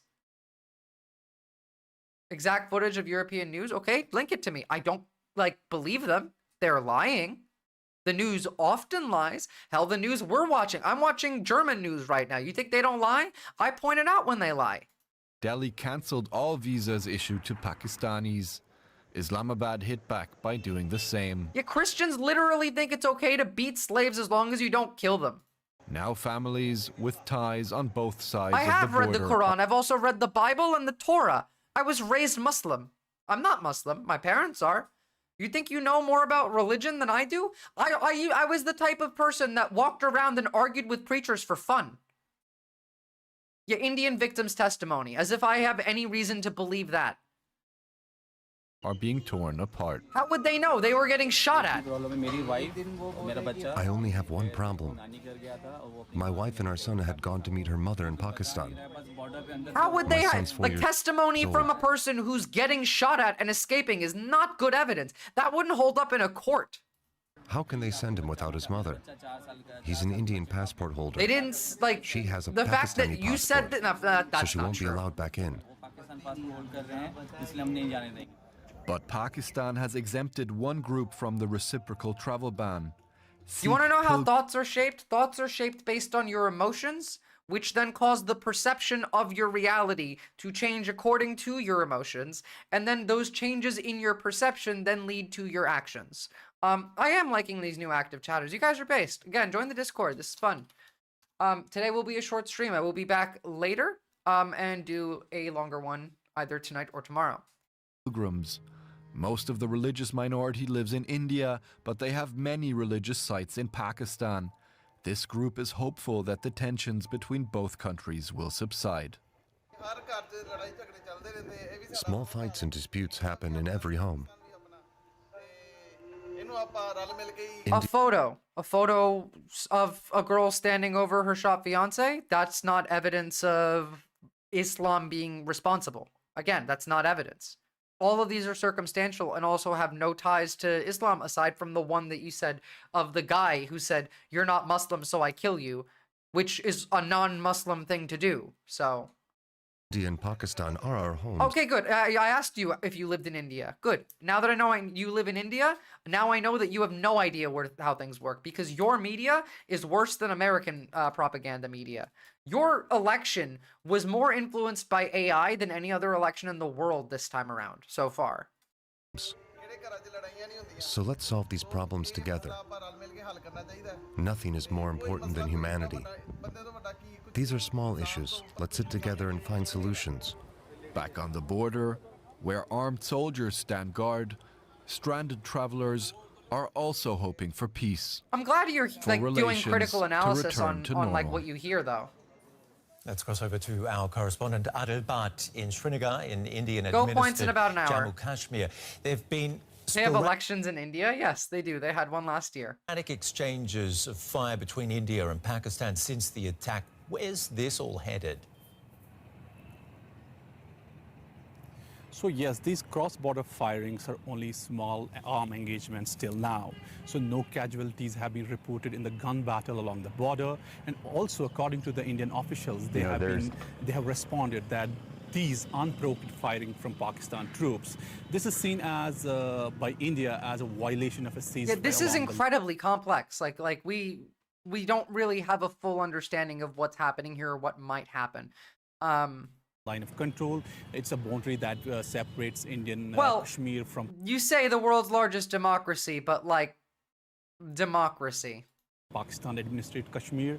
Also, Indian officials say that last night firing they're a from democracy Pakistan like was the Israel third is, time in 3 or nights. like we are. So, given the exchange, experts say that both sides will continue with small arm firings, or we can say engagements. For experts, one of the most serious risks in usually India-Pakistan crisis is that both sides are nuclear armed. So there is this always awareness that among the leadership. They have been firing at each other with small arms for 3 days and have no intention of stopping. That's fucking terrifying. That it reduces the possibility of a full-scale war.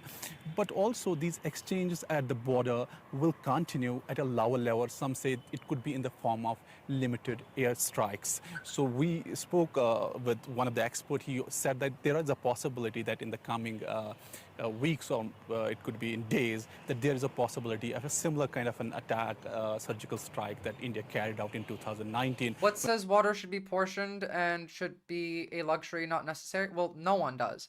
The Indus Water Treaty is about making sure that both countries have access to the water.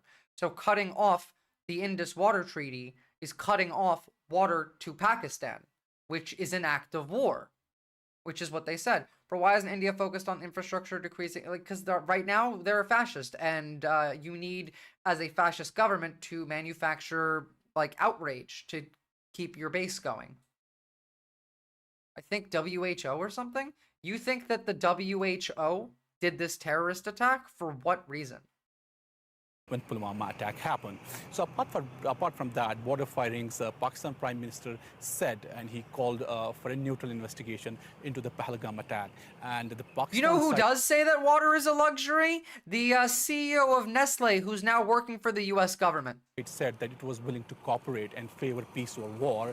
In fact, India has identified 2 of the 3 suspected militants who are involved. And former Pakistani made a very controversial statement. He said that blood will flow if the Indus Water Treaty agreement or treaty will be suspended. On the other hand, we see Indian Prime Minister making another statement, which stated that Indian troops will pursue terrorists to the ends of the earth. So what we see is that we see 2 sides have been engaged in a war of words at the political level. And I mean, corporate imperialism might have pulled strings behind the scenes as usual, I suppose, but like, the corporate imperialism stuff is much more focused on Russifying America right now. I don't know. I don't think this is a troll. You can keep it. You can make that decision. Oh, I I got two more things that I want to show you today. These are the actual videos that are going to be somewhat fun. Let me go pee really quickly so I don't have to again. And when we come back, we'll watch these fun and not so fun videos. Again, guys, sorry that I can't do the whole stream today. I really did forget that my appointment was today and not next week.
I wish that you guys could hear the sounds that my shoulder blades make when I go up and down.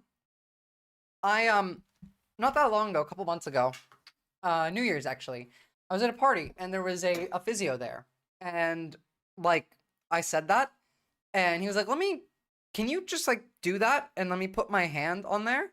And I did it. And he was like, what the fuck? You got some shit going on. Oh, nice plaid dress. Yeah, thank you. Brand new. I only got this like 2 days ago. Will we hear the flush? No. I have noise canceling on here. Doesn't that sound happen because of the muscle literally rubbing against the layer of stuff that touches your muscle and the bone? Maybe. I don't know. They didn't know. They didn't know. It's fucked, though. It's really bad, and that's why my shoulders always hurt. And also why my neck always hurts. And also why, like, the rest of me always hurts. Scott quilt plaid skirt? It's not Scottish. I used to have a dress that was literally this, but the top was connected.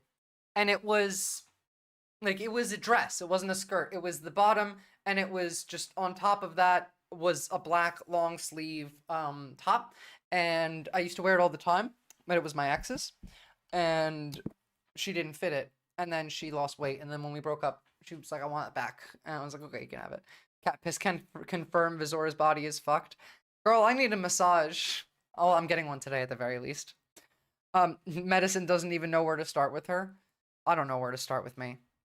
But I do know where to start with Texas. Regular stretching for the win, gets up to stretch. I do it all the time.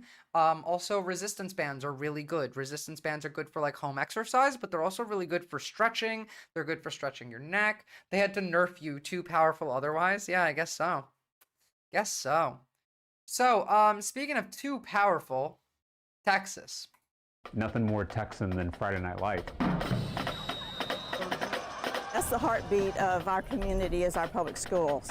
Schools bring us together in a time when we are so polarized and tribalized. Here in Texas, public education is facing an existential threat. Vouchers that will pull taxpayer money out of public schools and into private schools. Lawmakers still going back and forth over school vouchers. That would provide taxpayer money to families for private school tuition. Okay, really quickly, just so we can get an understanding, what this is these are school vouchers. These vouchers say that the government will pay for, let's say, like in Arizona, it was up to like 94 or 92% of the tuition of sending your kid to a private school instead of a public school. Now, you still have to pay that rest of the tuition, which a lot of poor people can't. So a lot of the poor people stay in the public school while they take the like richer kids, send them to private school, but that also results in less funding going to the public school. they are now funding the private schools, which is weird because I guess now that's a public school. But the actual public school loses funding, loses students, and is just going to be like poor people with like 70 kids in one classroom with one teacher. That's what they're trying to do. If they're going to work in factories at 11, there's no point in schooling them. Well, that's the other thing, is they expect a lot of these kids to get jobs instead of going to school. Voucher bill will... Like Florida is lowering the working age, the working rights so that like 14-year-olds can do overnight shifts. Eventually destroy public schools. I give it 10 years. The new plan is part of a nationwide effort to defund public schools under the guise of choice, pushed by billionaire activists and Republican governors like Greg Abbott. What's happening? This makes them money. They're stealing money from the government and from you, and also fucking over poor people at the same time. Will be coming to a school district near you. We're fighting for school choice, which really is the civil rights of all time in this country. But there's a pro-public education backlash emerging in Texas. It's robbery, it's theft. Vouchers are not for everybody. If they were for everybody, no one would be here protesting them. I have been in Bastrop, oh my goodness, for 27 years. My older son was a year old when we moved here. Tony Malone teaches kindergarten in Bastrop, That a plant had community one about job. a half hour east of Austin. We're Central Texas. We're Friday Night Lights, football games and basketball games, and measles, volleyball. The community really comes together around our schools out here. For most of our kids, it's the only thing they have. We don't have a YMCA. We don't have recreation centers and places for our kids to go after school. They depend on these programs in our schools. In recent years, Texas districts have been facing devastating budget cuts. The funding that the state of Texas commits for each student, the basic allotment, hasn't increased since 2019, though it's likely the legislature... I agree, choosing between two schools is much greater of an issue than a... Well, so here's the thing. It's not choosing between two schools. It is stealing the money from poor people. Again, as I explained, this is the government saying, we will pay for 90-something% of your private school tuition, so your kid leaves public school, goes to a private school. Now your tax money is giving like that to a private school. You're paying taxes to a billionaire, and then on top of that, the public schools have less funding, less and less and less, to the point where many of them will probably have to shut down. There will be like 70 kids per classroom for kids who can even afford to go to school, just not private school. Banks also love socialism. Yeah, it's always been socialism for the rich and like capitalism for us. Hell, after Brian Thompson got shot, right? What happened after Brian Thompson got shot? The governor of New York, as well as the mayor of New York, met with 200 CEOs and had group therapy that you paid for. You subsidized the group therapy of 100-something billionaire CEOs because they were all scared after Brian Thompson got shot. Free Luigi. Luigi is innocent. He actually claimed innocence today in court.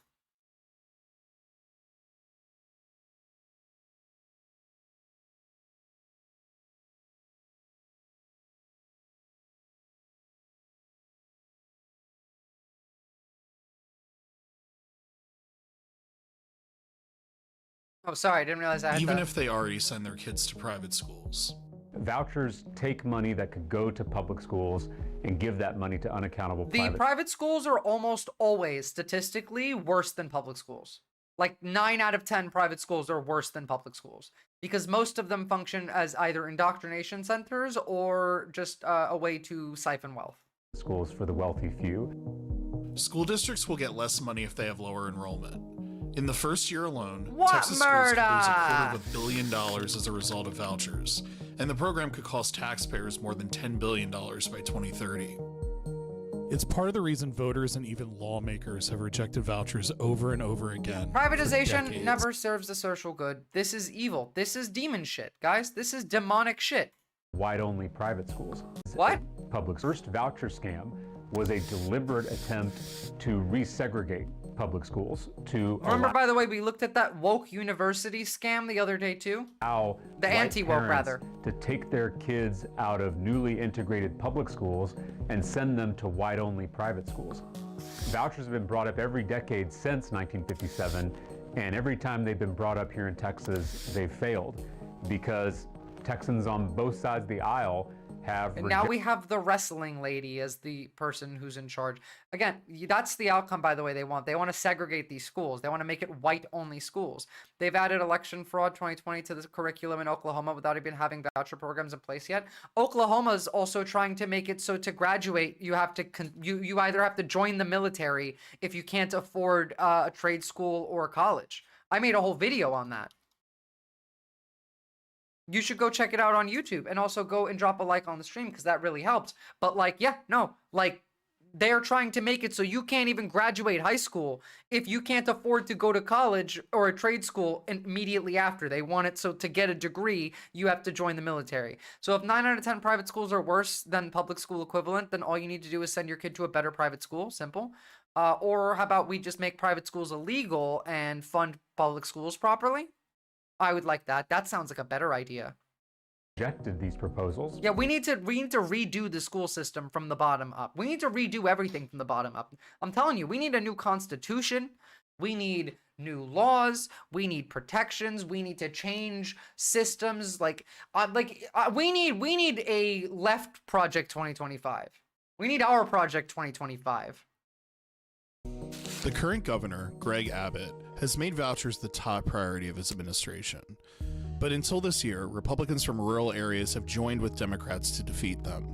There's always been this little thing about vouchers, you know, pretty much since Nazi Abbott America got in office. Governor Abbott just called for a 4th special session to pass school vouchers. The 4th special session.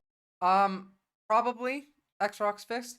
And then on Speedster, the schooling system all over the world was introduced by Rockefeller. Yes, and that's why school is built in a way that gets you ready to go to a factory. You have like your classes, your segments. You go basically your 9 to 5, but except it's like 7 to 3. It's training you for that kind of thing. But education is important. What you learn in school is important, and it's not just about what the school teaches you. You learn socialization in school. Now, the way that the school system is built is what it teaches you isn't socializing. It teaches you hierarchy. It teaches you, you're a freshman, then there's the upperclassmen.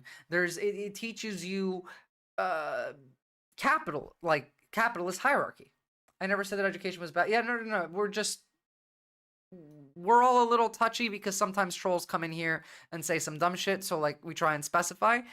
We're all on the same page here, Speedster and Afraid of Ambiance. Education is bourgeois. We should do USSR anti-intellectualism. Yeah, of course, that'd be very funny.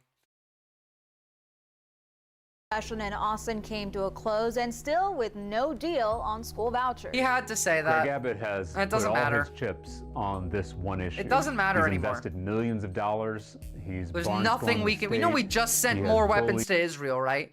It would be very funny if we got invaded by China and suddenly like the military isn't doing shit. And we're like, why? And like, sorry, we sent all the weapons to Israel. And bribed lawmakers. He has done everything that he could possibly do to get this bill passed. Now he's got a lot of out-of-state backers, people who are, really pushing. Yeah, Bernie this isn't agenda. God. He was never perfect. Vouchers are backed by big money. Bernie's not even like remotely close to left to me, like me on the left. Bernie is a democratic socialist, which is like the bare minimum of being on the left. Like progressives, then democratic socialists, then socialist Democrats. Like that's the scale. Anything below progressive is not the left. Yeah, I'm serious. Who could be trusted with writing the left's Project 2025? I guess me. But I'm not going to do it. And like, we're not going to get in power like that. Like, we're not going to get electorally put in power. There is no more elections. Former Education We're gonna Secretary have Betsy Russian DeVos elections. has dumped millions into pro-voucher policies all over the country, while oil and gas tycoons like Tim Dunn and Ferris and Dan Bernie isn't a Dem. Wilkes have bankrolled pro-voucher politicians in Texas. It's not really Greg Abbott or Dan Patrick pushing this scam. It is billionaire mega donors who are trying to dismantle public education in our state. One billionaire in particular. No, there is a left. There's just not much of one. particular helped change the It's game not in the Lone organized Star as all. State. And I'm trying to change that. And a lot of people on Twitch are trying to change that. In fact, guys, hold on really quickly. This is important because you guys should have a look at where's that list of new Twitch channels that I posted?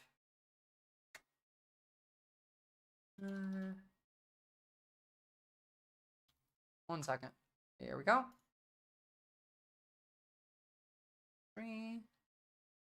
Go and drop a follow on some of these people. This is a group of women, NBs, and femmes, all on the left, some variant of it. All of them are Twitch streamers.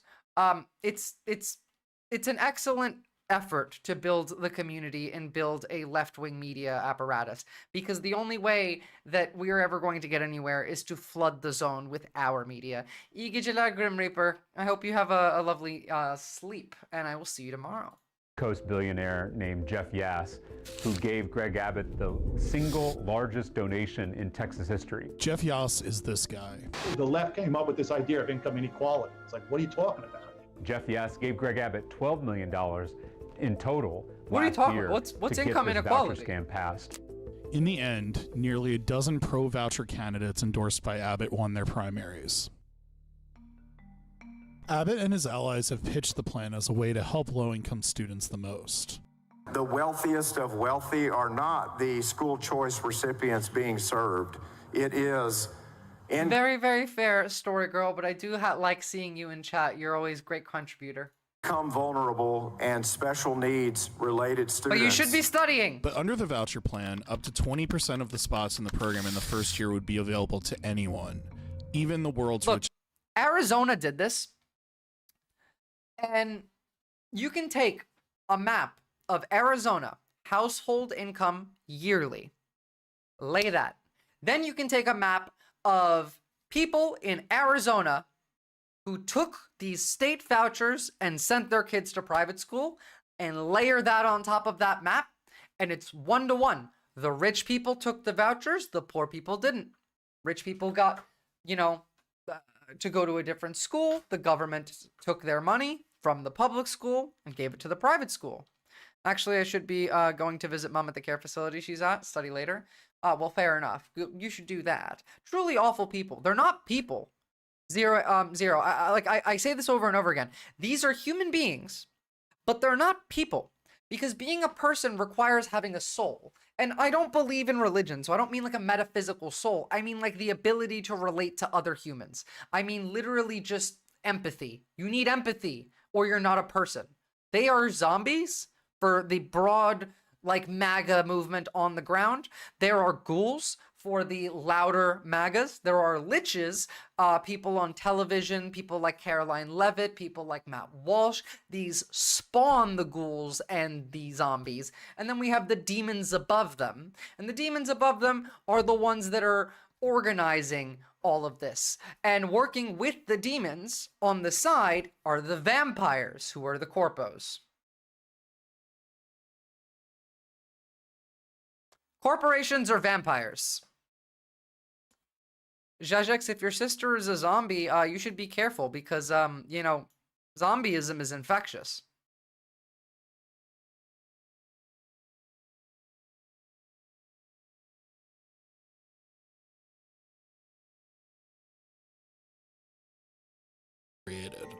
In Florida, nearly 70% of students receiving vouchers were already attending private schools. But yeah, I'm the kind of lefty that understands why money is bad and has ideas about how society could operate without it. Well, so Story Girl, I don't think money is bad. I think capital is bad.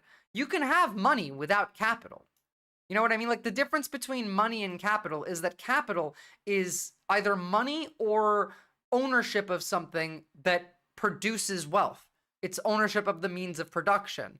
And that's what I don't like. Like, you can have money, you can, go to the shop and buy something, but capital means somebody owns that shop, that somebody owns the factory that you're making, of the shit that you're buying. Wealth is accumulated through capital. So you can have money, you just can't have capital. It's Marx. It's basic Marx, yeah. And in Arizona, vouchers have drained the state budget. In every state that has tried vouchers, the majority of the money ends up going to wealthier families who are already sending their kids to private school. And I worry that's what will happen in Texas. The more money that's taken out of public schools through... What do you mean, in the end, people try to hoard wealth which amounts to power? They've been doing that forever. They have all of the wealth and all of the power. That's why they're vampires. They will do this until there's nothing left. The goal of the corpo is to siphon every little bit of wealth and happiness from your life until you're left a miserable husk on the side of the road, which then they're going to kick because they hate homeless people. Vouchers, the less money there will be for academics, facilities, and yes, even football. The Texas High School Coaches Association came out against vouchers in February. We could lose a lot of our star players. Vouchers will take that money away from the public. Okay, anyway. Oh, and they'll make biofuel from your lifeless body. That's true, too. I forgot about that quote from, Yarvin. Okay, so let's watch Legia Miller. Warning for all of my, my comrades here. This is a liberal, so you're gonna have to bear through that. But don't worry, we can talk about it in more detail than she might. But I want to hear what she has to say on this. I haven't watched a video of hers in a while. A floating island of garbage in the middle of the ocean right now. Yeah. And Zero, at least we're doing degrowth now as a country. Puerto Rico?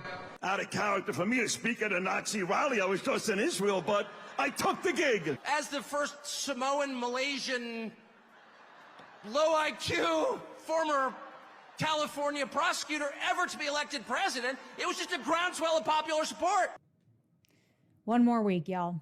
We can do this. Yesterday, Trump held a rally at Madison Square Garden in New York. And honestly, I find reporting on rallies lately to be really boring because, like, yes, Trump said some batty things and then Kamala called him a fascist. Great. That's frankly no longer particularly Wait, is this an old video? Last night's rally... Holy shit, this is a 5-month-old video. Jesus Christ, never mind. What the fuck? Why the fuck am I... Jeez, I'm so stupid. Here, let's watch this one. Who is charged with murdering a healthcare insurance company chief executive in New York. She has some new content, I know. Has pleaded not guilty as he was arraigned in a federal court. Ahead of the hearing, U.S. prosecutors filed a formal notice seeking the death penalty for the 26-year-old. They argue that Mangione killed Brian Thompson to amplify an ideological message and to spark resistance to the health insurance industry. Well, let's cross live now to New York. Well, no, I got another video from Legia. She's good. I just didn't realize that that video was old. Can join our North America correspondent, Neda Tawfiq, I remember that rally. The case. That was the Neda, Nazi just rally. Bring us up to date then with what's happened today. Yeah, martyr him. I'm sure that'll make the CEOs safer. Of course, today was all about Mangione being arraigned formally on those federal charges. 4 in total, 2 of stalking, 1 of murder, 1 a firearms offense. And wearing a tan prison jumpsuit, the judge had him stand and asked him how he pleaded. And Luigi Mangione said he pleaded not guilty. After that kind of formal arraignment in court, though, we got into other matters that the defense raised, and it became increasingly clear as dates were discussed about the exchange of different evidence and motions that this trial would not take place any earlier than 2026. Okay. Like literally under any regular circumstance, this would have been declared a mistrial already because they declared him guilty and a terrorist before he even saw a courtroom, which is not how you can't do that. So just talk us through then what happens next.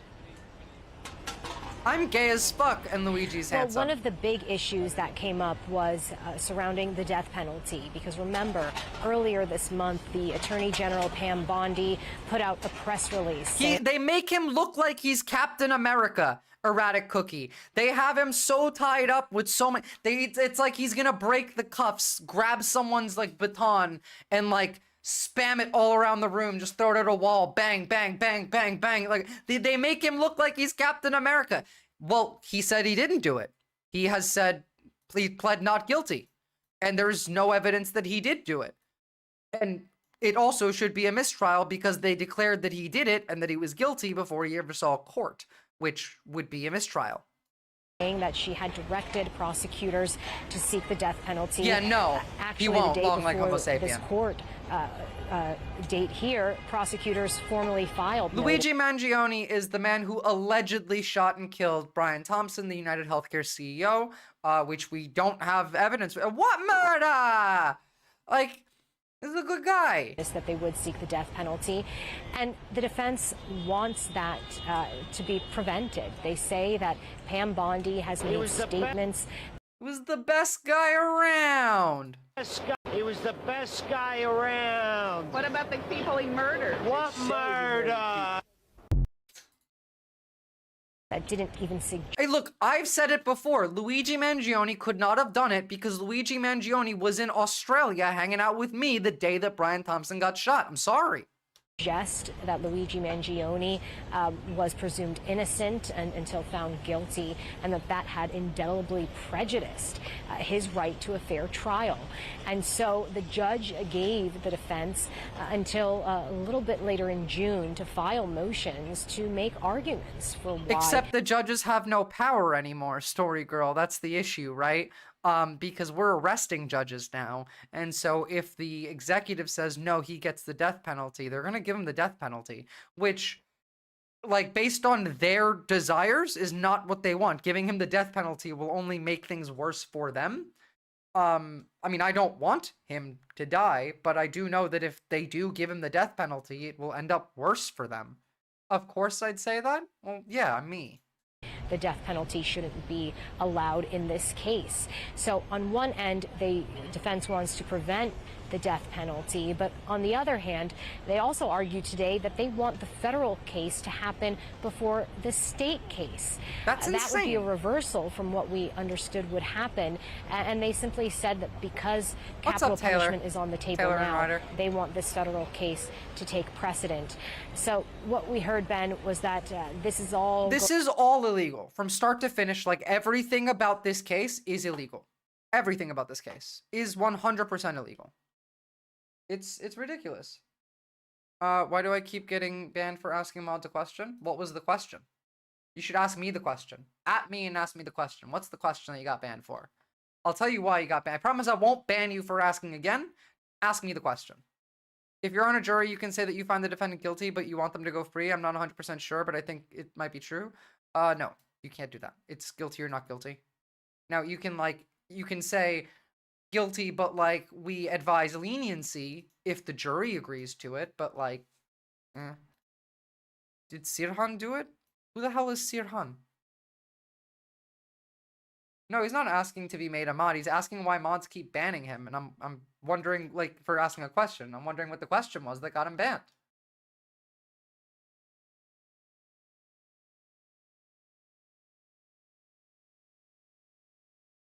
Jury nullification? Well, not necessarily. I've just heard of mod, and I want to be one. Like, I really don't do anything. But yeah, look, you're not gonna be a mod unless you stick around and I like you. I give mod to people that I like and that are good and that help grow the community, help people stay, you know, on the same side, prevent fighting, engage. Yeah, like, if you want to be a mod, then engage. And maybe one day you will be.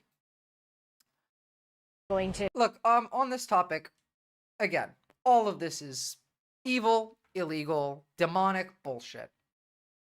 Now, on another topic, because I have very limited time and we won't actually be able to do the fuck, this video actually might be too long as well. I have to go in half an hour, and I talk a lot, so a video that's like 20 minutes is going to be like a 45-minute segment. Here, I have one, actually. I have a good one. I have a good thing we could do. So, first and foremost, this is unfortunately an issue for all of us. Trigger warning for creepy graphic. It doesn't begin with laziness. It begins with a whisper, a gentle nudge convincing you that tomorrow is a better day to begin. Procrastination isn't a defect of discipline. It's the unconscious preservation of your fragile sense of self. You delay not because you're careless, but because you care so deeply. Thank you. You'd rather rot in the safety of later than risk confronting your own inadequacy today. Each task becomes a mirror, threatening to reflect back the truth you refuse to believe. That maybe you're not as gifted. That maybe the vision in your mind won't survive contact with reality. You know what? Your girlfriend sounds like A+. You linger in the purgatory of intention. You make to-do lists. You organize your workspace. You light the candle. You wait for the perfect moment, for clarity. I've only seen this now. Today. As if inspiration is a divine favor granted only to the worthy. But here is the vicious secret. Your delays feel like strategy. Your hesitation masquerades as thoughtfulness. Yet time is not lost. It is moving on without mercy. And as you wait for the perfect moment, you quietly mourn every version of you that could have existed if you had just begun. Procrastination is not just avoidance. It is self-betrayal performed in slow motion. It's the artful sabotage of your own potential. Each delay is a seed of regret. Look, this is, there's a reason I'm showing you this. It goes into what I say all of the time. Your beliefs and your emotions, your emotions are what cause your perception of the world.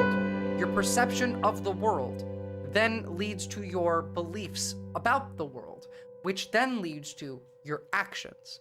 Now, if you have no control over your emotional state, which includes procrastination, because this is part of an emotional state. I want to get up and I want to do this. Oh, but I don't want to get up. Now, if you have like a reason for like, you know, you're in pain or whatnot, that's different. But regretting, saying, hey, I'm going to do this tomorrow. I'm going to work out tomorrow. These are emotional states. These are states of discomfort that you're trying to escape from. You're trying to push the discomfort away, which is why I keep saying you need to learn to feel discomfort. We as a society need to learn to feel uncomfortable because we don't feel uncomfortable anymore.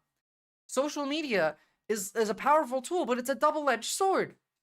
Algorithms only work for engagement. Like, the game that we're all playing is designed to both emotionally and physically exhaust you. Not to mention the fragmentation of your identity, because that's also a thing that social media does.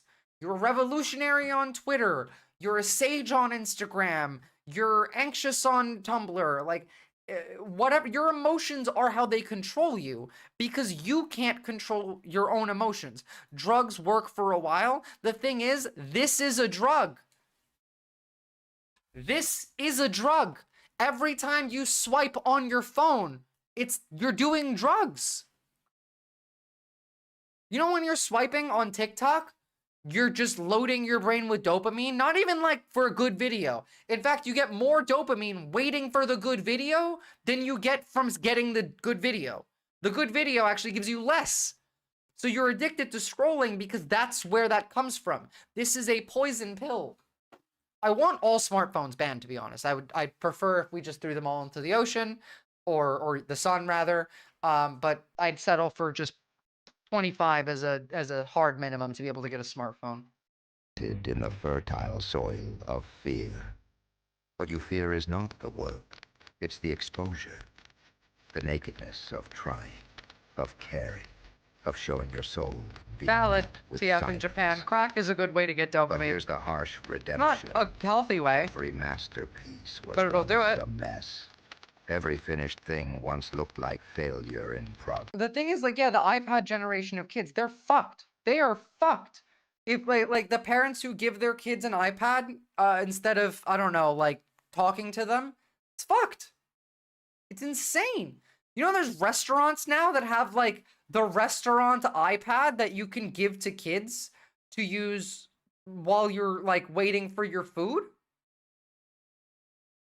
What's with the anti-procrastination video? Is there something that you're wanting us to stop procrastinating about? It's not about procrastination. Well, like the video is, but the messaging in it is about engaging with your emotional state. That's the bit that I found important here. iPad for kids waiting for food. Yes, some restaurants literally have iPads, like the restaurant iPad, that like you can go and get from like the service staff and then let your kid use while you're waiting. No coloring book or none of that. When I was a kid, we had crayons and coloring books that were given to us when we went to restaurants. You're replacing those. I'd boycott those places if I had a kid. Me too. I grew up playing outside in the 90s. Do you guys remember playing outside? Because I do. I do. Kids don't do that anymore. I was like 13. I would ride around my like town on a bike with my friends. Like, you were allowed to do dumb shit back in the day too. Think about it. Now, if you make a mistake and you're 9 years old, someone recorded that. And now that's there forever. Phones should not be allowed anywhere near a school. Like, at all. Especially smartphones with a camera? You know that you can bring your phone, your smartphone with a camera, into the changing room, into the locker room for gym class. But you're not allowed to bring your phone to a spa, to like a Turkish bath type thing. They don't want you bring your phone in there. They don't want you have a camera in the place where people are getting changed and showering. I was never allowed to play outside without a parent because they were too worried I'd be raped and murdered. Yeah, but your parents are insane, Cat Piss. So, like, you know. Especially with where you live. Jesus Christ. It's actually incredibly funny. My parents were also afraid of that, but I was a little shit. And so they got used to it. I would just sneak out at some point. Would have loved to get up to some mischief. Oh, you get up to plenty now. I'm sorry you went through that, though, yeah. Okay, so you guys want to see something very, very funny? Because, like, this is incredible. I was gonna save this for tomorrow when we talk about Russia, but, like, incredible. From Donald J. Trump. No matter what deal I make with respect to Russia-Ukraine, no matter how good it is, even if it's the greatest deal ever made, the failing New York Times will speak badly of it. Little Peter Baker, the very biased and untalented writer for the Times, followed his editor's demands and wrote that Ukraine should get back territory, including, I suppose, Crimea, and other ridiculous requests in order to stop the killing that is worse than anything since World War II. Why doesn't this lightweight reporter say it was Obama who made it possible for Russia to steal Crimea from Ukraine without even a shot fired? There was shots fired. It was little Peter who wrote about absolutely fawning yet terribly written biography on Obama. It was a joke. Did Baker ever criticize Obama's Crimea giveaway? No, not once. Only Trump. Love that he says it in big letters. To be fair, I often criticize Obama for not doing enough for Crimea. But I've had nothing to do with this stupid war, other than early on when I gave Ukraine javelins, Obama gave them sheets. This was sleepy Joe Biden's war, not mine. It was a loser from day one and should have never happened. It never would have happened if I were president at the time. I'm just trying to clean up the mess that was left to be by Obama and Biden, and what a mess it is. With all that being said, there was no reason for Putin to be shooting missiles into civilian areas and cities and towns over the last few days. It makes me think that maybe he doesn't want to stop the war, and he's just tapping me along and has to be dealt with differently through banking or secondary sanctions. Too many people are dying. Oh my goodness, it's so funny. It makes me think that Putin doesn't want to end the war. Holy shit, an actual thought, a good thought even for once. But like, it makes me think that he maybe doesn't want to stop the war? Really? You're just getting that now. You're just picking that up. He's an actual fucking child. Yeah. Yeah. Oh my god. Remember when Kamala said Putin would eat you for lunch? Yeah, she did turn out to be correct. Not to say that I quite liked her, but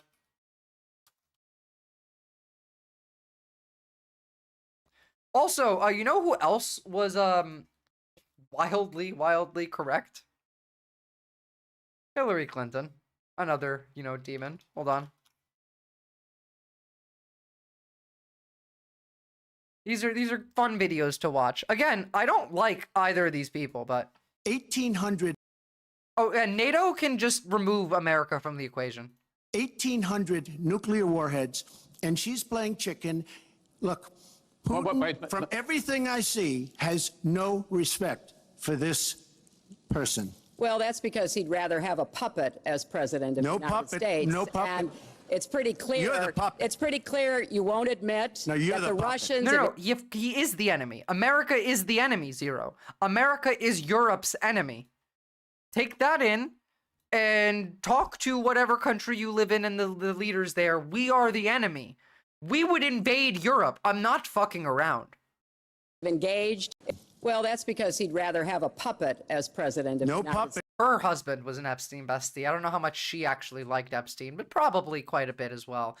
Yeah, no puppet, no puppet. That's a great way to, you know, exhibit your innocence. No puppet. And it's pretty clear. You're the puppet. It's pretty clear you won't admit No, you're that the the puppet. Russians have engaged in cyber attacks against the United States of America, that you encouraged espionage against our people, that you are willing to spout the Putin line, sign up for his wish list, break up NATO, do whatever he wants to do. All of these things are going to happen. By the way, remember just like yesterday on stream, last stream, we watched a bit about how people are finding Russian Kremlin talking points and what's coming out of the White House to be indistinguishable.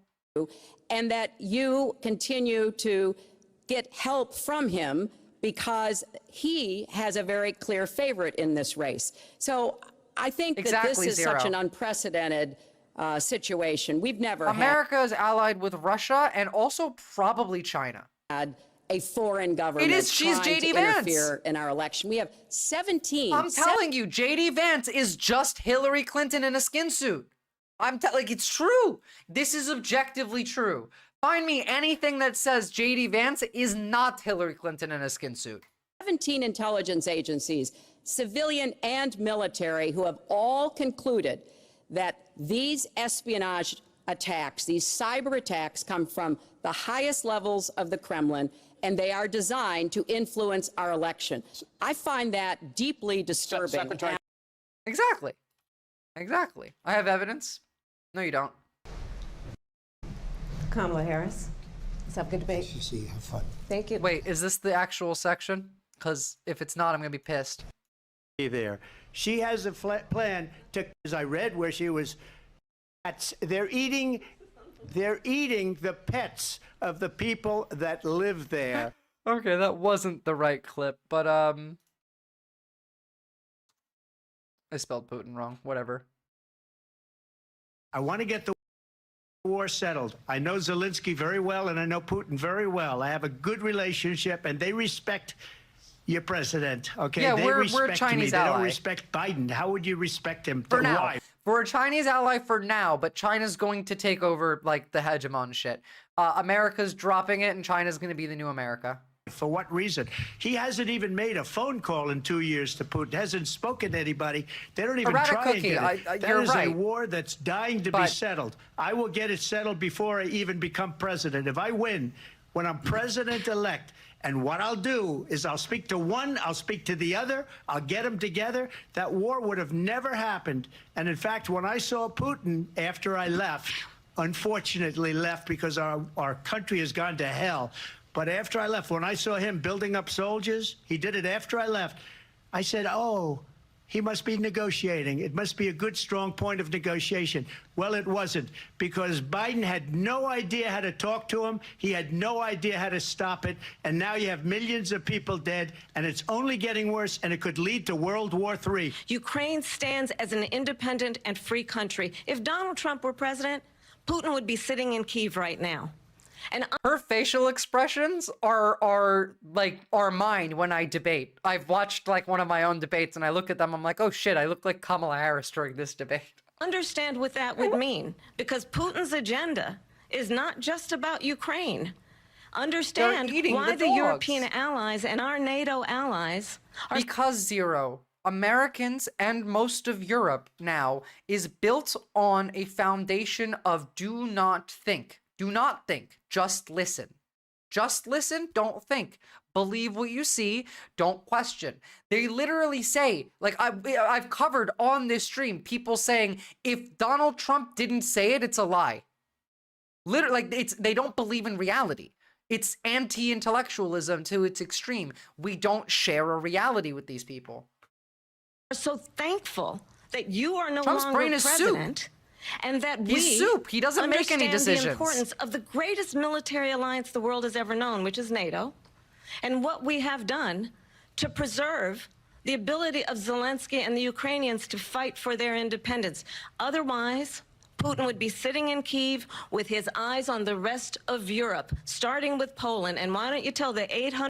She's wrong about Poland, but I'll tell you why in a second. 100,000 Polish Americans right here in Pennsylvania, how quickly you would give up for the sake of favor and what you think is a friendship with what is known to be a dictator who would eat you for lunch. So real quick, Donald Trump is, whether or not he's a Russian agent, I'm not gonna like question that. But what I will say is that he likes Vladimir Putin. Like, he genuinely actually likes Putin. They're friends. Their thought processes, their belief systems, they match. They feel the same way about same things. They have the same ideas. So that's why Trump is so close to Putin. It's because he likes him. Not that he's bought out, not that he's a spy. I think that he is absolutely dumb enough to not know that Russia doesn't want peace, because he doesn't get daily briefings. Guys, you guys know that he doesn't get a daily briefing, right? Because last time he got daily briefings all the time, and there would be constant leaks about them because they had to make it shorter. They had to give it one page. They had to put pictures on it. They had to add his name in so he'd actually read it. He's not getting any briefings. He doesn't know what's going on.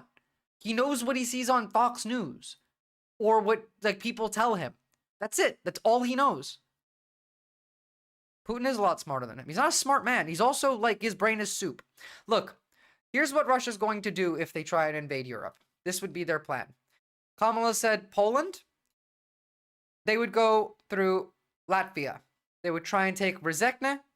If they could get to Riga and take Riga, this would cut off Lithuania and Estonia and create like a dual front for the Latvian troops. But it would also mean that NATO troops coming in from like Lithuania are going to have a much harder time, because from Riga, they're going to try and go straight to Kaliningrad and take the rest of Lithuania, take Estonia at the same time, because now Estonia is cut off from any protection and they can just come in. Now, of course, there is Finland and Sweden over here, and they're not a joke to deal with, but Latvia, I think, would be the first target to cut off Estonia from like the rest of Europe being able to come in.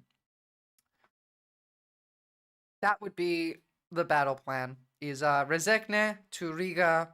And then, I don't know, they could either focus on grabbing Estonia and solidifying that first, or they could have small, like, groups in Estonia trying to make small progress while they work harder on Lithuania and solidify, like, Kaliningrad.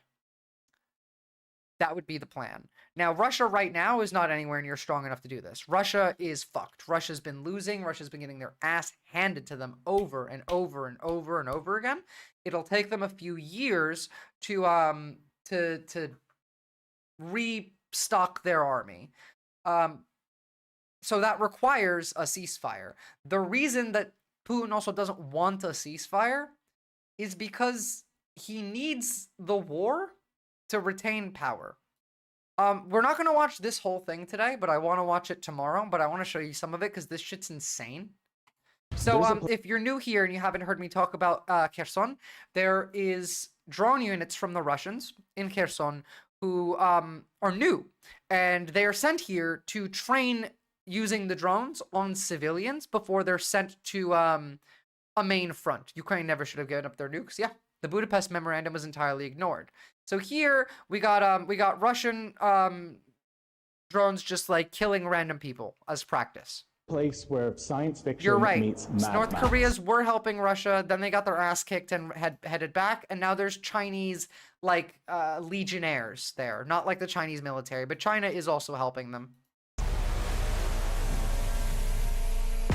Drones are fucking terrifying. 300 times. I highly recommend you buy one if you can. They're like $300. They're terrifying, but they're useful. A day, the Russians used drones to kill civilians in a city called Kherson. They can blow a hole in your window and send another drone right inside.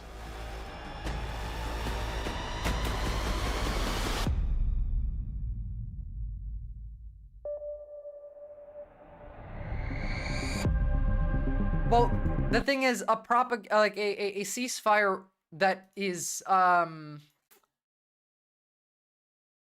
a ceasefire with Trump around this can absolutely be that propaganda of like, okay, we are now going to shift our attention towards like NATO now. Like this was the preparation. Just rewrite history. This was never a 3-day military operation. Blah blah blah blah blah. Russia's also like very cooked mind-wise. Their brains are just like ours. Yeah, Last year, the you know that we have AI drone swarms now, Zero? Russians retreated south of the river in the city and blew the bridges. Like tiny so the little Ukrainians ones with couldn't follow AI? them. And now they've With set up bombs attached bank to them. on the South River, and they're using drones to terrify the population. And today, I'm about to go to that city. There's a drone.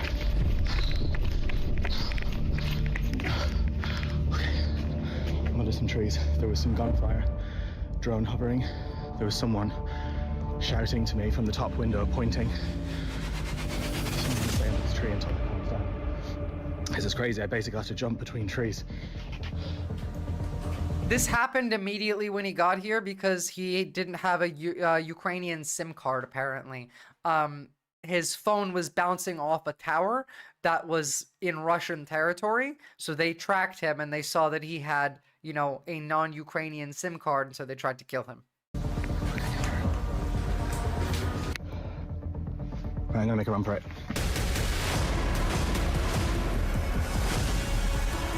Thank you to Zomi, by the way, if you're still in chat, for sending this today. We're gonna watch the whole one tomorrow.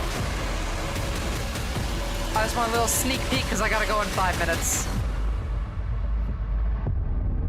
We're gonna watch the whole thing tomorrow. I'm just giving you guys like a little sneak peek. There's a part 2 as well. If you want the link, I'll give it to you, but you'll spoil all the fun tomorrow.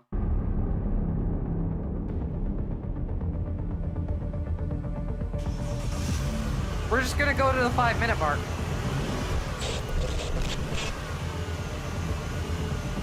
Hey, Colin. Welcome to Kherson. Let's go. What's the reason for driving very fast? I am, but like it'll be the middle of the night for the Americans, so I might just do like a morning stream for US time if you guys want, or I can just do normal time tomorrow. I'll make a poll for that.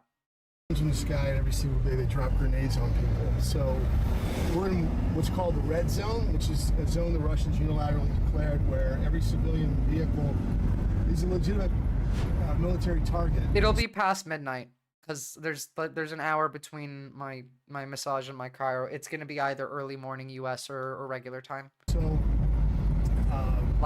so yeah, you want to go fast and kind of zigzag. So just as a precaution. Were you shocked when you first Yeah, it'd be like 4:30 in the morning is when it would start. So like probably not. Maybe like 6:30 in the morning. What was happening in Kherson? Yeah, it's unlike there's no other place like it. It's not running in and out of danger like the other frontline missions. Those are smaller places, so you could run in and out. I know. I'm sorry. I'm so stupid. Thought this was next week. In it, there's no break from it. It's relentless, and that was before the drones. So with the drones, this is just like a science fiction novel. This is truly tragic. You really Yeah. can't go anywhere or drive anywhere without risking your life. No, of course not. They've not abandoned the town. They're still living there. There's people living in Pokrovsk. Like, we've watched them as well. They're literally on the front line. It's a whole new level. They're not leaving. They're like, "This is my house. I'll die here." Russian comes here, I'll kill him too. Hey, what's up, man? I'm good. I literally just arrived. I can already hear the shelling. I can't believe you guys have been. Yeah, living we're here. developing drones with AI in America. Okay, like this shit is the future of warfare. We're like the next big war that we're in. We're gonna start deploying those dogs with flamethrowers and machine guns on them. Shame how fucked up Russia is due to the corruption where they are against most countries from Stalin to Putin, barely much tourist time from the outsiders. Well, I mean, like, that's what happens when you're a piece of shit and you run your government like a business. For the last month, doing all this work, it's amazing. You know, check the skyline. You know, you just don't know. And if you do see a drone, put the camera, get rid of, or hide it, or do something. Put it down. Fire puppies. No, don't do it to make yourself feel better. Feel that discomfort. Flamethrower dogs. Too young and pretty to die. No, cruelty is the point, Maria Dula. Any resources is a bonus action. They just want cruelty and pain and suffering. They're demons. They sow destruction. It's almost biblical. If I believed in religion, like, these people would be the Antichrist. Could you talk about the work that you do here? I retired back in January. I was a teacher 22 years. I was in the military 22 years, Marine Corps and Army. But I'm glad to be here. It's an honor. It's a privilege. Lenin should have killed Trotsky early on. This is probably one of the best. Look at that. Look at that. That's the world that you're living in. You're just chilling, just... Years. I was in the military 22 years, Marine Corps and Army. But I'm glad to be here. It's an honor. It's a privilege. And this is probably one of the best.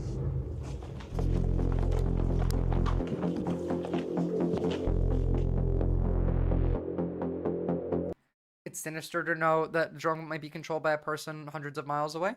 Yeah, I mean, like, I've shown footage from, like, Ukrainian drones all the time.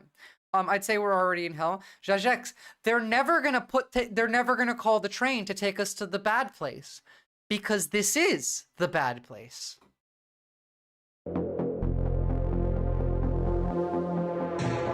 On the outskirts of Moscow, early morning peace is shattered. A Russian general killed by a car bomb. It's the second similar attack in recent months, and the Kremlin is again blaming Ukraine. Good move, How are you, Mr. President? Yes, real good, man. Hours later, further attempts to secure a ceasefire. US envoy Steve Witkoff sits down with President Putin for the fourth time since February. Just like... Yeah, so either or. Whoa, either or's where's sound fine. coming from? Oh my god, sorry. I had like 2 videos playing because I might have accidentally clicked something. Yeah, more drones just got shot into Ukraine today. Sorry, where were we? Right around here.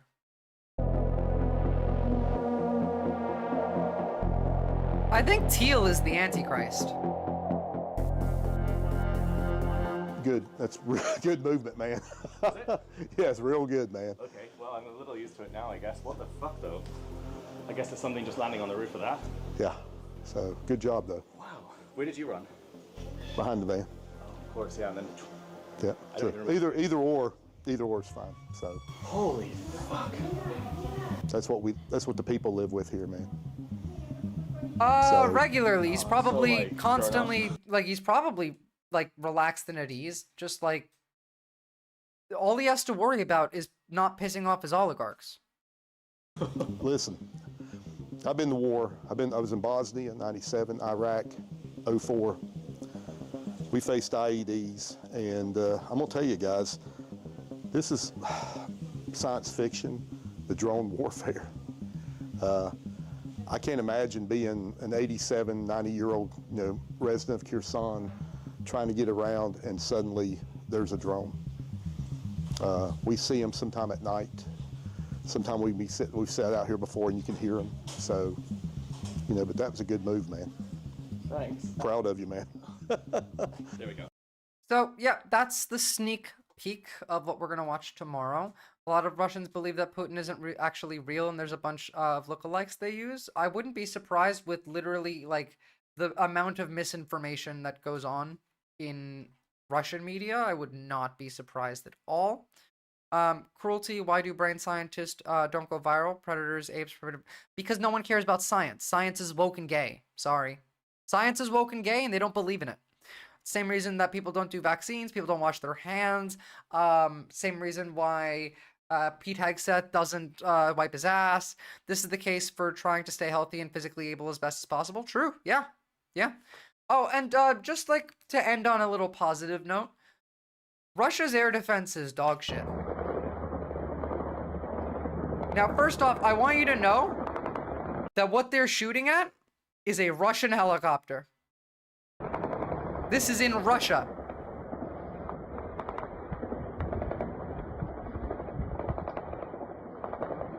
A lot of Russians don't believe the war is real. But some of them do, they just, like, don't talk about it. They missed every shot. And again, this is their own helicopter. You know, like, do you know how much these cost? Do you know how much it costs to fire one of these? Yeah, they fall down too.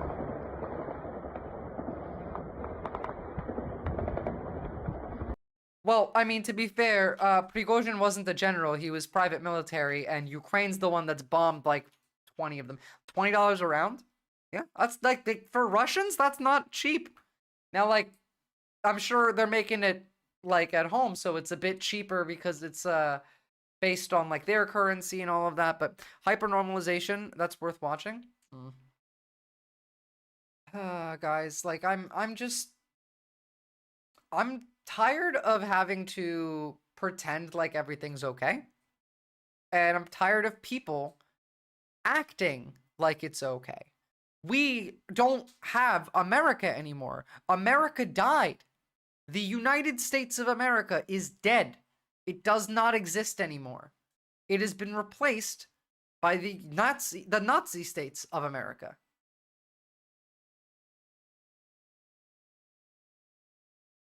$50 cal BMG is like $2 to $5 a round. Not bad.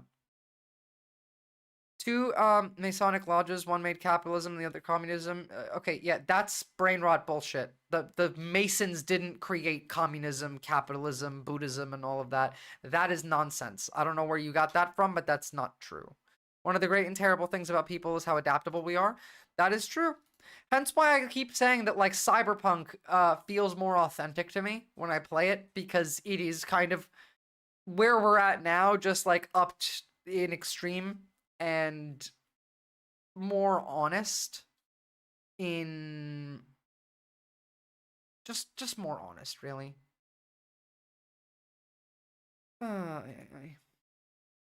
Oh, by the way, someone was asking what left and right is. This is left and right to me.